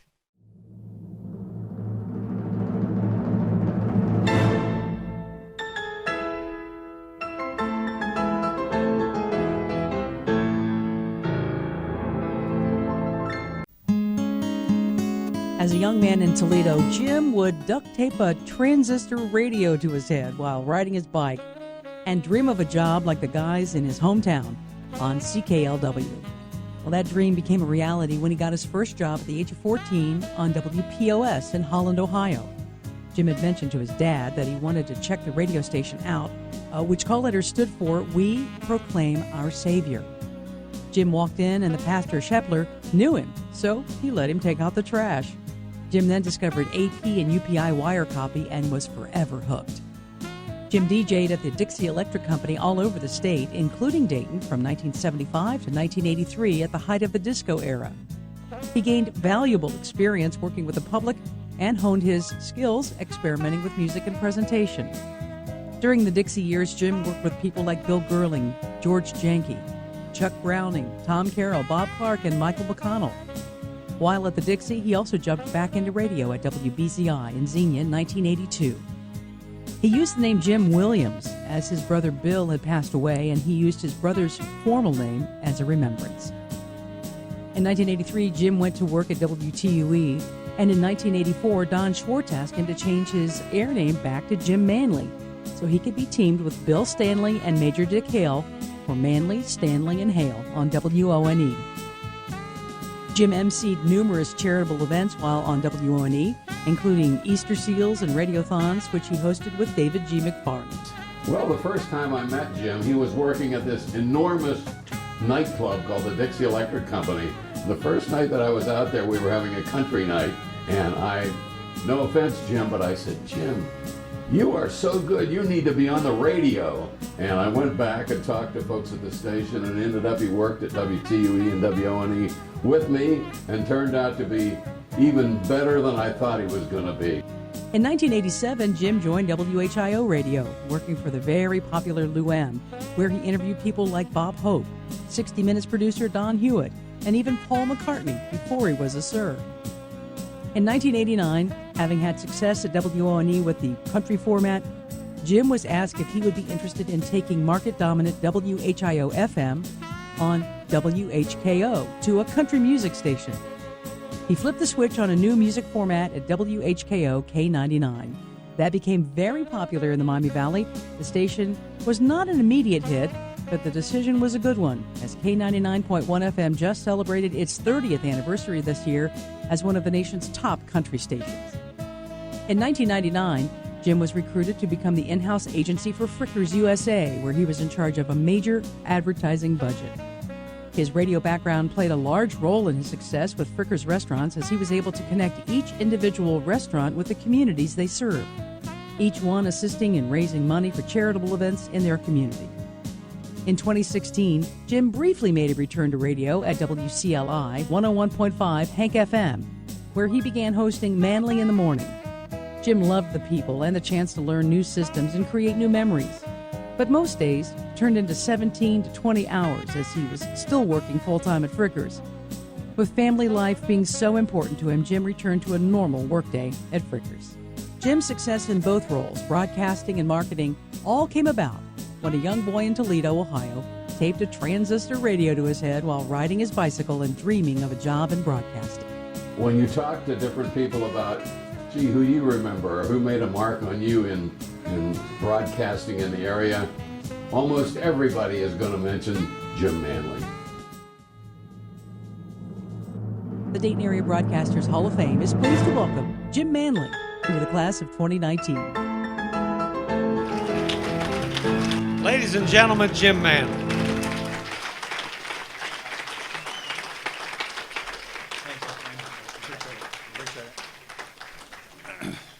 Thank you. And I get a cool CD? Sure do.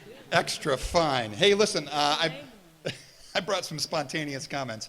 As you heard, I started out when I was 14. I got to take the trash out of the radio station. I went on to college, worked in some nightclubs, and told my dad I was going to drop out of Ohio State to go work at a radio station. And he said, people are going to pay you to talk? And I said, not only that, I get to play records. And I really was hooked. I have had the good fortune to speak to presidents of the United States, Bob Hope, pop stars, country music stars, and it's an amazing. Hell, I even shot Carol Channing with a giant rubber band. I drilled her. I have been blessed more than others, and just so everybody knows, every radio station that hired me fired me. Every single one. Not a lot of people can say that. I got out of the business for 3 people: Chris Manley, Allie Manley, and Gene Manley. I promised I wouldn't cry. The kids were worried about us moving. Would they have friends? Would they have a backyard? They should have to worry about spelling bees and soccer games, broken hearts, cheer squads. So I stayed out of radio. I stayed in Dayton. and it was the single best decision I'll ever make. Jean and I made the important decision to let me leave the industry that I loved and continue to care most about the people that I loved. So that's kind of what brought me here tonight, I hope. My dad never told me he was proud of me. I know he was. But to you guys, I'm so proud of you. Chris and Karen had their 8th anniversary Tuesday. My wife Jean and I have our 38th anniversary a week from tonight. So I am blessed far beyond most folks here. My son-in-law is back in England. My daughter came from England. Both grandbabies, Ben and Nora, they're the best. But Jean is the rudder. She's the guiding light. She's the one that keeps our family together. Every good thing that happened in my life has happened because of you.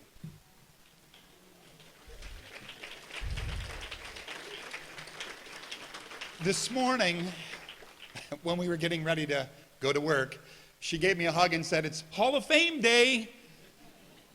And I recognized and realized that for me, being married to her every day is Hall of Fame Day. I could never love you more, but I will never quit trying. I paraphrase F. Scott Fitzgerald, who once said it's never too late, or in my case, too early, to change and be whoever you want to be. And that's all a part of getting fired. You have to kind of reposition yourself.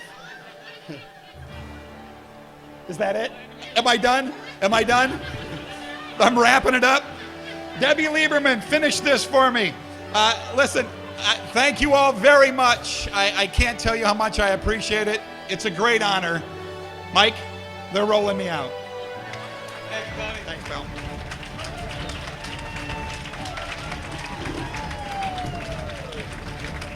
I tell you one thing. I know something that happened across the room during that speech with husbands and wives, boyfriends and girlfriends. Ladies, stop kicking them, you know? Damn it, Jim, you've ruined it for everybody. All these guys are getting kicked. They're going to have bruises on their legs. And Cheryl, you better not kick Bob because he's probably got a gun, so. Okay, let's move along. Another person that I'm very close with, who I've worked with for a long time, and she's a pioneer in our industry because she's one of the few women to grab a camera and go out in the field and shoot. Now, I remember Dee Mormon when she was in our studio and working in the studio with us, then grabbing the old 3/4 inch gear where you had the big thing on this side, and you had the camera on this side, and walking around. And I tell you, I worked with Dee for a lot of years. Nobody in this town does a better perp walk. Cops know what I'm talking about. Nobody does a better perp walk than Denny Cheatham and Dee Mormon. They're both here tonight. So if there's anybody going to be walked out of here, we're going to get them a camera and get them to shoot it. Ladies and gentlemen, it's my pleasure to introduce a videotape of Dee Mormon.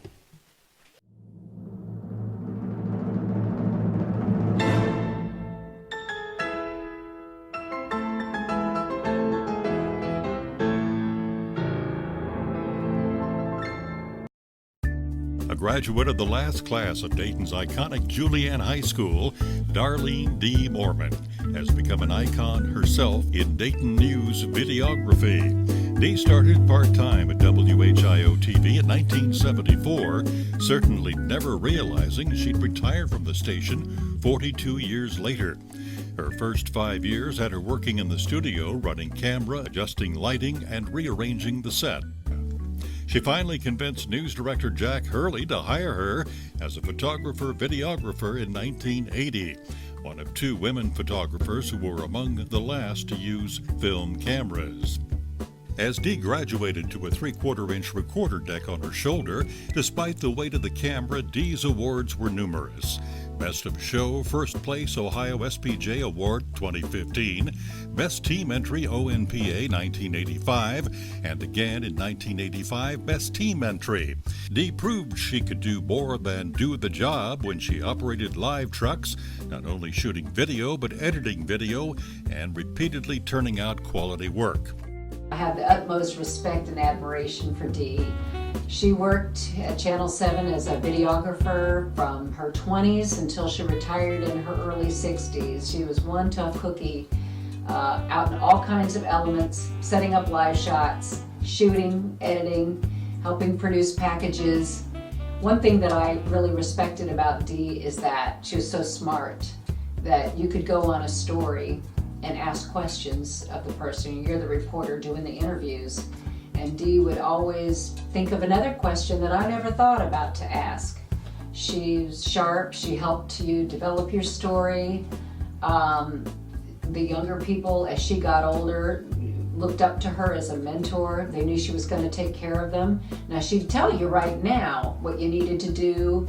She's outspoken, she can be blunt, but she always wanted the work to be its best. I remember even in the later years of her career, her telling me how much she loved putting together packages, that she still loved the work, very creative. You could always tell a story, a package that Dee Moorman had shot and put together. Almost becoming the news that she covered, Dee survived a helicopter crash when News Chopper 7 lost its rear tail rotor and slammed into the ground. Dee covered every presidential candidate from 1980 through 2012, missing only the 2016 candidates because neither came to Dayton.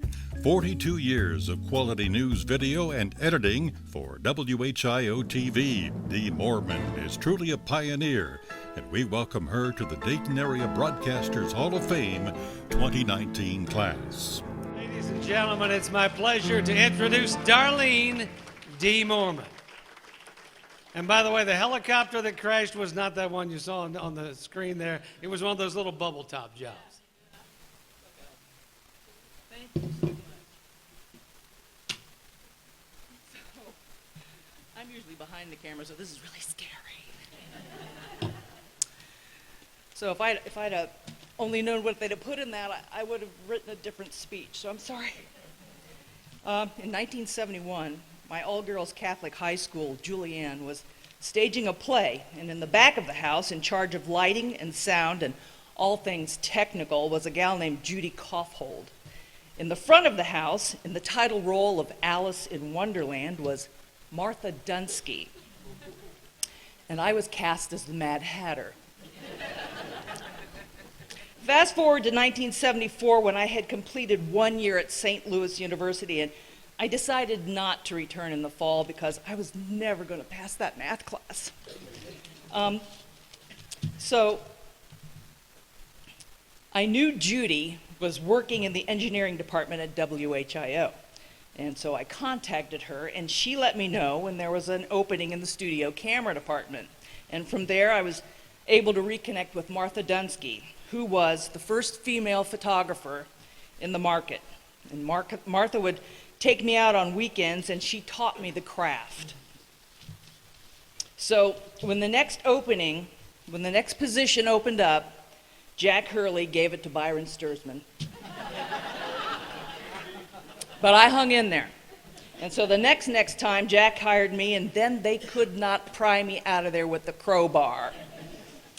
So I'm going to raise my glass to lasting so long that in one spot that people induct you into a Hall of Fame. And I'm going to drink to Judy Kaufhold and Martha Dunsky.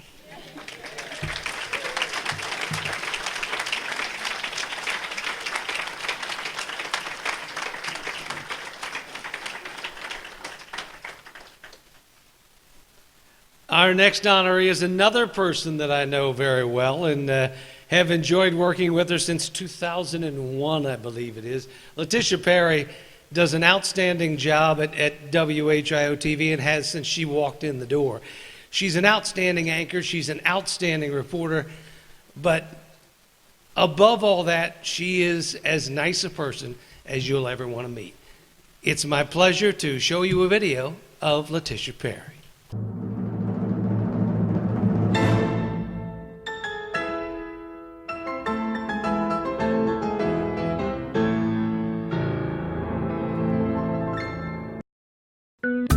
Letitia Perry is a Dayton native who's become one of the best-known and well-loved news personalities to ever grace the Miami Valley airwaves. She spent most of her school years in Dayton Public Schools, graduating from Meadowdale High School, where she fell in love with broadcasting at KMHS Radio. Letitia went on to Central Michigan University, where she earned her bachelor's degree in communications with a focus in journalism. Before graduating, she was hired at CU Public Broadcasting Center, where she did radio and TV news and got her tuition paid. It was there that Letitia was introduced to NPR and hosted local segments of both Morning Edition and All Things Considered. She wrote contributing stories for both segments that aired nationally. Letitia's proudest national story was one about Glory Foods, featuring interviews with Willie Williams, the first African American to own a food brand in major grocery stores nationwide. From Michigan, Letitia took a job at WCBE-FM Public Radio, licensed to the Columbus Board of Education, where she worked as a radio producer. Her biggest story was the Lucasville prison riots of 1993. Letitia returned home to Dayton in 1995, accepting the news director's position at Hawes Saunders Broadcast Properties, WROU and WRNB-FM. Letitia's hosting of many community events, among them fundraisers, concerts, plays, and the first major Dayton Dragons job fair at the Crown Plaza downtown, proved to be fortuitous because Channel 7 saw Letitia there and asked her to consider making the leap to TV. She did, and has never looked back, becoming the first woman to permanently anchor WHIO's News at Noon. I was impressed by Letitia's professionalism. From the very beginning, she had an excellent voice and presence on air. I enjoyed listening to her express herself in the news, and I thought she would make an outstanding member of our team at the radio station. She had an amount of class and style and savvy. I also was impressed by her young spirit and her real willingness to do whatever it took to get the job done. Letitia is loved by her co-workers for her positive attitude and lovely demeanor. She's a team player and considerate of others, always willing to go that extra mile to help. I think her legacy will be not only a woman with a big heart, but a woman who really cares about her community, a woman who is willing to go the extra mile to make sure that the story is right, and a woman who you can be proud to know because you know that she is very authentic in anything that she does and everybody whose life that she touches. The Dayton Area Broadcasters Hall of Fame is pleased to welcome Letitia Perry to the class of 2019. Ladies and gentlemen, it's my pleasure to introduce Letitia Perry. Tish, that was a lot of different hairdos.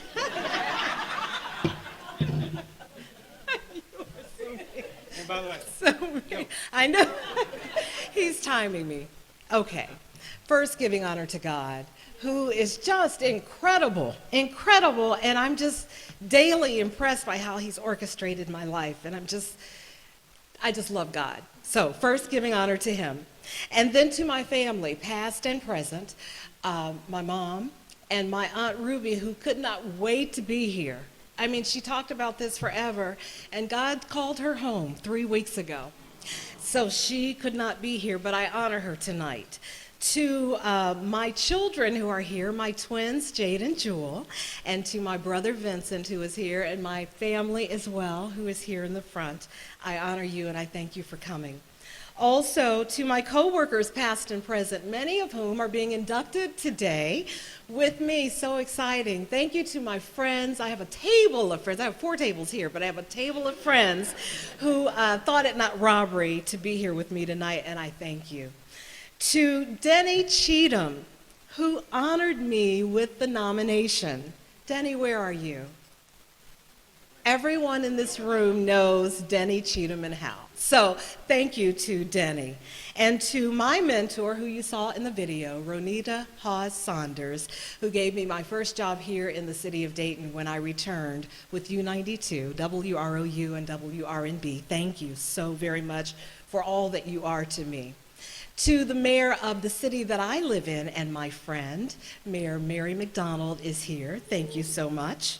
And to my pastor of St. Luke Missionary Baptist Church, standing there in the back, bringing in the rears, Pastor Allen, thank you for being here. To the Hall of Fame board and to the class of 2019, it is my honor to be here. Is he knocking his? Oh, okay. All right. The way that I got here quickly is in elementary school, during recess, I would pick up a stick and interview people. So I think I was destined. Then in high school, we had a radio station that was started, and it was just in-house, but we did that. And then in college, partway through, I was asked to join the Public Broadcasting Center there. So I went down to part-time college, but they paid for the rest of it, so that was great. And I fell in love with public radio and public broadcasting. From there, moved back to Dayton with my girls, and I was fortunate enough to be able to do the news at Hawes Saunders Broadcast Properties, and that really just led to WHIO, and now entering my 20th year, here I am. As I give all glory to God, because, you know, I don't think I was supposed to be here, but favor is amazing. Favor is amazing. And so here I stand before you. I am honored, I am privileged, and I just love it all, and I thank you. Just thank you, God, and thank you all for this very wonderful honor. God bless you, and to God be the glory.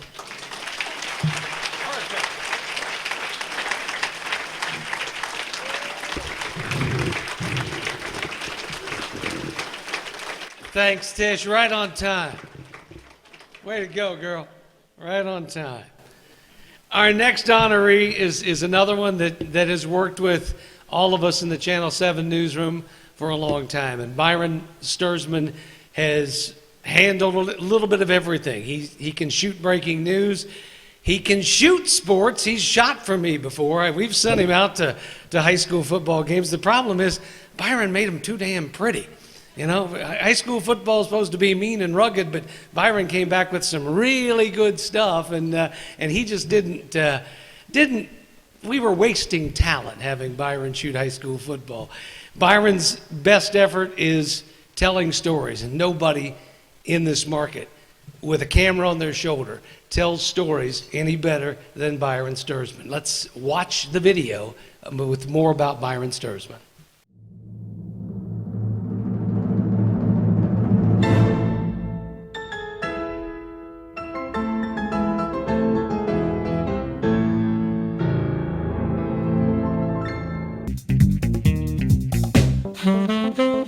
Byron Sturzman's name might not be familiar to Miami Valley TV viewers, but his outstanding work has graced their screens for nearly 40 years. Byron has won more awards than almost any single person on or off the air in the Dayton market. His work as a videographer, editor, and producer has arguably established him as the standard bearer, not only at WHIO TV, but among his peers in the region. Byron came to WHIO TV from Evansville, Indiana in the fall of 1979. He quickly established himself as a hard-working news videographer with an eye for quality video, an ear for meaningful natural sound, and an unmatched ability to work with any reporter to get the best result possible. If a picture is worth 1,000 words, then Byron Sturzman tells a story with his camera like nobody else. I think it's fair to say that Byron set the standard by which all videographers strive to be here in the Dayton television market. Whether it was hiding behind a bush during a shootout, covering the peace accords, going back to Vietnam, shooting Miami Valley murder mysteries, Byron won many awards. And he had lots of opportunities to go to bigger and better markets, but we're also lucky that he stayed here, sharing his talent, and he always put his family first. Byron has shot everything from breaking news to daily news to high school football, but his skills are best suited for special reports. In recent years, most of the special reports on WHIO-TV have been shot, edited, and produced by Byron. As my sidekick in special projects at WHIO-TV, I know that Byron made me better. And Byron helped all of us reach our potential and win awards we wouldn't have won without him. Byron has traveled overseas several times, working with former anchor reporter Jim Baldridge and producer Don Mills. He shot assignments in Central America, the United States Space Shuttle, the former embassy in Ho Chi Minh City. He also took challenging assignments like putting down his camera to ride an elephant in Thailand. But that was minor compared to the challenging shot he took over the city of Dayton in News Chopper 7, hanging out the door of the chopper to get his best shots of the city's skyline. But it was Byron's spot news coverage that won his first place with the National News Photographers Association. This would be the first of many awards recognizing Byron for his talent. With anchor reporter James Brown, Byron shot and helped produce 2 quality Making a Difference segments every month, spotlighting people in the community who truly make a difference but have sought no recognition. Byron has truly made an impact in the Dayton community with his quality of news videos. Thank you, Byron, for sharing your unique talent with us. And welcome to the Dayton Area Broadcasters Hall of Fame, my friend. Nobody deserves it more. Byron has truly made an impact in the Dayton community with his quality of news videos, and the Dayton Area Broadcasters Hall of Fame is pleased to welcome Byron Sturzman into the class of 2019. I can't get out. I'm caught in. I'm just going to take my Don's cue and just go ahead. In here. Do it. I'm very honored to be included in this group this year, this class. I'm also very grateful for the opportunities I've been given by WHIO-TV, Cox Media Group, and the Cox family. I've had so many opportunities, traveled the world, the country, and our community. One of the big benefits I always felt about this job is I was having a constant education in life from all the people that had the opportunity to meet along the way and experience from. So this is a great honor. I want to thank the board of directors and all the people that work so hard to make this happen. Thank you.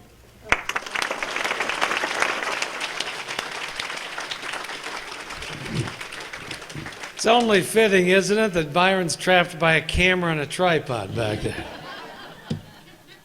Some things just work out the way they're not supposed to. All right, it's time now. Our next 2 honorees are remembered by the legacies they left. Art Brown was a consummate anchorman, loved in the Dayton community, and will never be forgotten.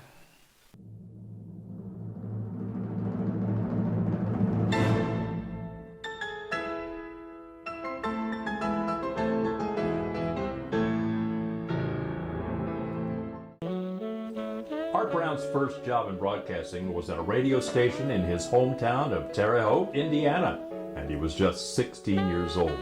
After serving in the Marines, Art returned to Terre Haute and hosted a 15-minute radio show. And Art worked at a number of radio and TV stations during his broadcasting career.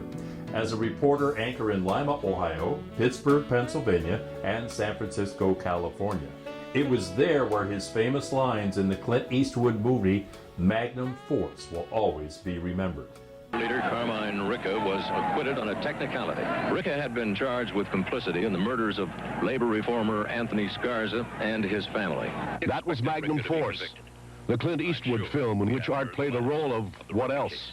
A newsman. Art Brown reporting from City Hall. Art came to WDTN in Dayton in 1974 to anchor the 11 p.m. news. He also anchored the TV2 newscast at noon with his co-anchor, Barbara Kerr. Class.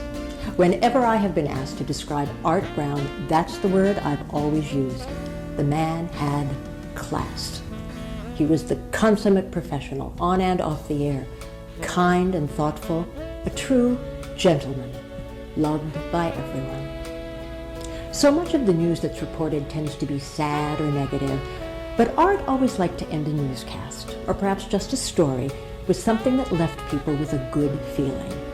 Art's warmth and professionalism made him a popular guest in people's living rooms during WDTN newscasts, at restaurants in his Table for Two segments, and at countless fundraisers and community events throughout what Art lovingly called Two Country.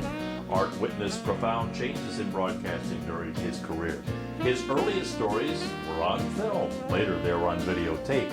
Those working in the TV2 newsroom remember the night Art did the first live satellite report for WDTN from the U.S. State Department in Washington, D.C. Loved by everyone in the community, when he died, Journal-Herald columnist Bob Batts quoted Art Brown as saying, "Of all the things I've done in this business, and I've done lots of different things, Two Country Reports is my favorite because it gave me a chance to meet the people face to face on their own turf. And people," Brown has said, "is what this business is all about." It is a joy to know that Art Brown is making one more visit to Two Country by joining his friends and colleagues in the Dayton Area Broadcasters Hall of Fame. The Dayton Area Broadcasters Hall of Fame is proud to welcome Art Brown posthumously into the class of 2019. I believe Art's son is here tonight all the way from California, and we'd like to hear from him and come up and receive the trophy on Art's behalf.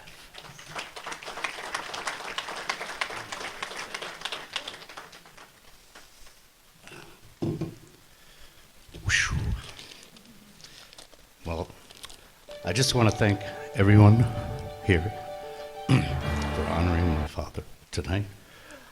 Stop.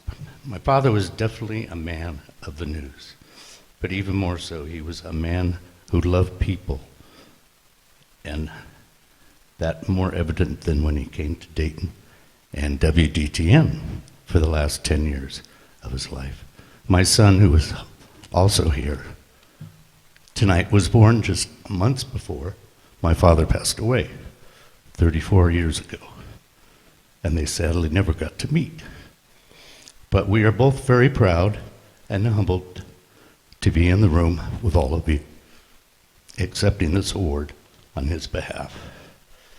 Thank you, Barbara Kerr, for your friendship to my father and for your assistance in allowing me to accept this award on my father's behalf. He would have been incredibly humbled and honored to be receiving this award. And I have no doubt that he's in this room with us tonight. Thank you. Thank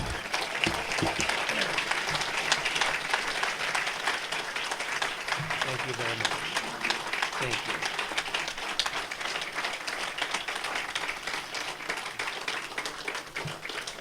Our next honoree, our next person that we're honoring posthumously is Ricky Boyd. He was truly a community servant, enriched the community through his medical programs for over 40 years, informing the community about the importance of having good health. Let's take a look at Ricky Boyd.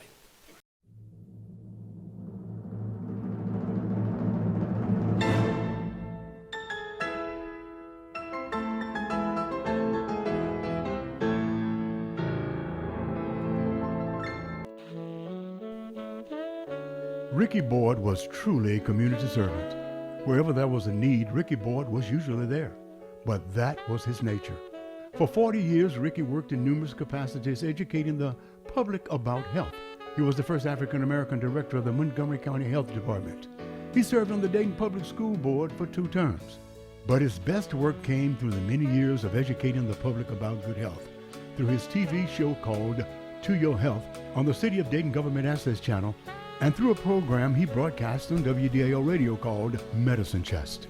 Ricky did the Medical Chest program on WDAO for a number of years, and the response that the community got, we were so happy to have somebody that was giving information that was so needed in our community to help us become a healthier community. Ricky's community involvement cannot be overlooked. It was Ricky who petitioned and who was responsible for the name change of the West Dayton Health Center to the Dr. Charles R. Drew Health Center. and chaired to amend West 3rd Street to Dr. Martin Luther King Jr. Way. Ricky created the first home visiting program for pregnant women, making sure they received prenatal care. Created over 16 #1 health programs targeted to the African American community. A mainstay at Mary Scott's nursing home, Ricky didn't stop there. He coordinated the Upward Bound program affiliated with Wright State University. These were just a few of his projects. But it was Ricky's innovative use of the airwaves at WDAO Radio and the City of Dayton's government channel for many years to get his message across about the importance of having good health that made him a pioneer in this area. Ricky Boyd's legacy would be that here is an African American man who saw a need for a healthier community, and he didn't wait for somebody to tell him that he could do something about it. He got in and rolled his sleeves up, and he did it. And the Dayton Area Broadcasters Hall of Fame is proud to induct Ricky Boyd into the class of 2019. And to receive the trophy on behalf of Ricky Boyd is his wife, Jennifer Boyd. Jennifer, come on up.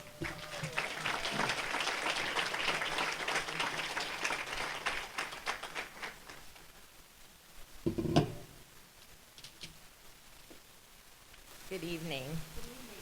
Thank you very much for honoring my husband. Ricky believed in doing community service and keeping the citizens informed about health issues. If he were here, he would be very pleased to be recognized for dedication and hard work in the community and having the foresight to be innovative enough to get health news to the community through the media. Thank you.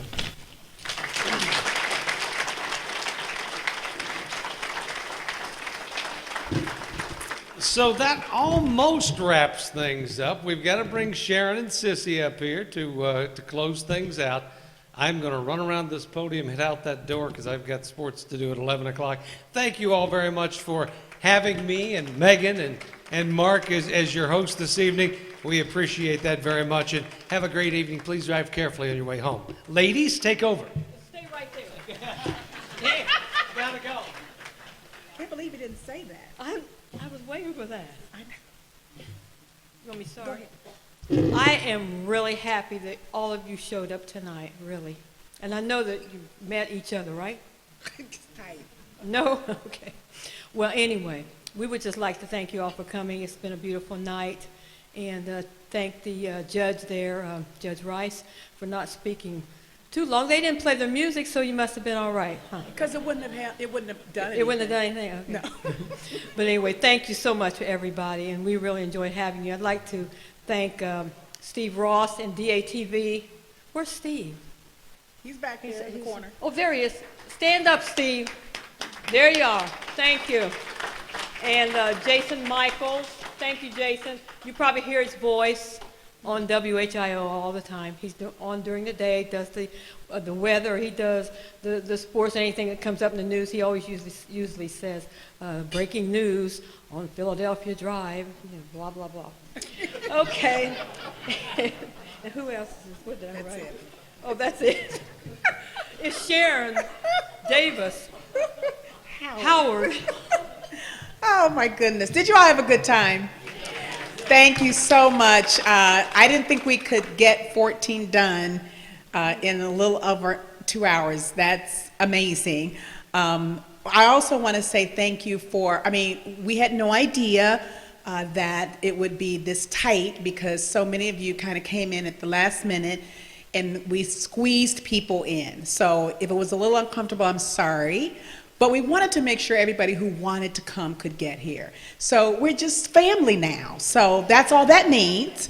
I also want to take a moment because I would be remiss if we did not ask every former inductee to please stand so we could thank you again.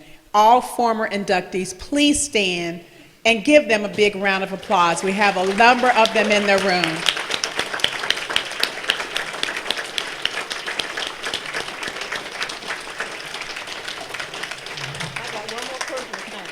And we thank you because sometimes when people get an award, they get their award and they go away and they don't come back. So thank you for coming and continuing to support the newest class that comes in here. As Retha said earlier in the piece, and Mayor Whaley said it, the Hall of Fame is in the Convention Center. If you go up the escalator, it's right on the mezzanine level. Please, when you're at the Convention Center, take the time to go look. So the new plaques will be going up in the next few weeks. All honorees tonight, we're not going to ask you to carry these beautiful awards home without protection. So we do have boxes for each of you up front under the table, and we will get Don Brown's award to him. So with that, we just thank you so much. We cannot thank you. Your participation tonight allows us to be able to not only honor broadcasters, but to keep the hall up in the Convention Center. And we couldn't do it if you didn't support this event. And we thank you so much for coming. In 2 years, if you want to nominate somebody, you have to be a member of the Hall of Fame. And it's expensive to be a member, $25. So for all you broadcasters out there who are not, shame on you. And you can't pay your $25 right before nominations are due. You better get your money in, $25. Come on now. Or as some of my friends say, $2. Come on, 25, that's all. But you want to be able to nominate the next round in the class. There's somebody that I heard in a speech tonight that I'm like, oh my gosh, I cannot believe that person has not been nominated. So we got to do that. Again, thank you so much for coming. You had somebody else to thank? Who'd you need to thank? One more person that worked so hard this year is, and I'd like for her to stand, her name is Retha Phillips. We want to all thank her. Please, stand up, Retha. I know she didn't want to do that, yeah. Ooh, she's going. Did you see her kind of cut her eyes? Yeah, I am so sorry, but I am not sorry. Thank you so much, Retha. And then please thank, I know 2 of them had to go. We do this and we need broadcasters to help us. Megan O'Rourke is still here. So thank Megan for her work tonight, and Mike Hartsock and Mark Allen when you see them. With that, now Bill Nance is going to come and give the benediction. Any of those we've honored tonight could easily work in a major market or a network, but they chose to serve this community. And those gifts come from God. James 1:17, every good and perfect gift is from above, coming down from the Father of the heavenly lights. Let's thank him for that as we close. Our God, we thank you for this evening, the food, the fellowship, and these very gifted broadcasters. Because of their love for Dayton, they've gone beyond the 4 walls of TV or the radio station to serve others, and they've made a difference. We ask your blessings to go with them and us as we leave. In your name we pray. Amen. And good night. Good night.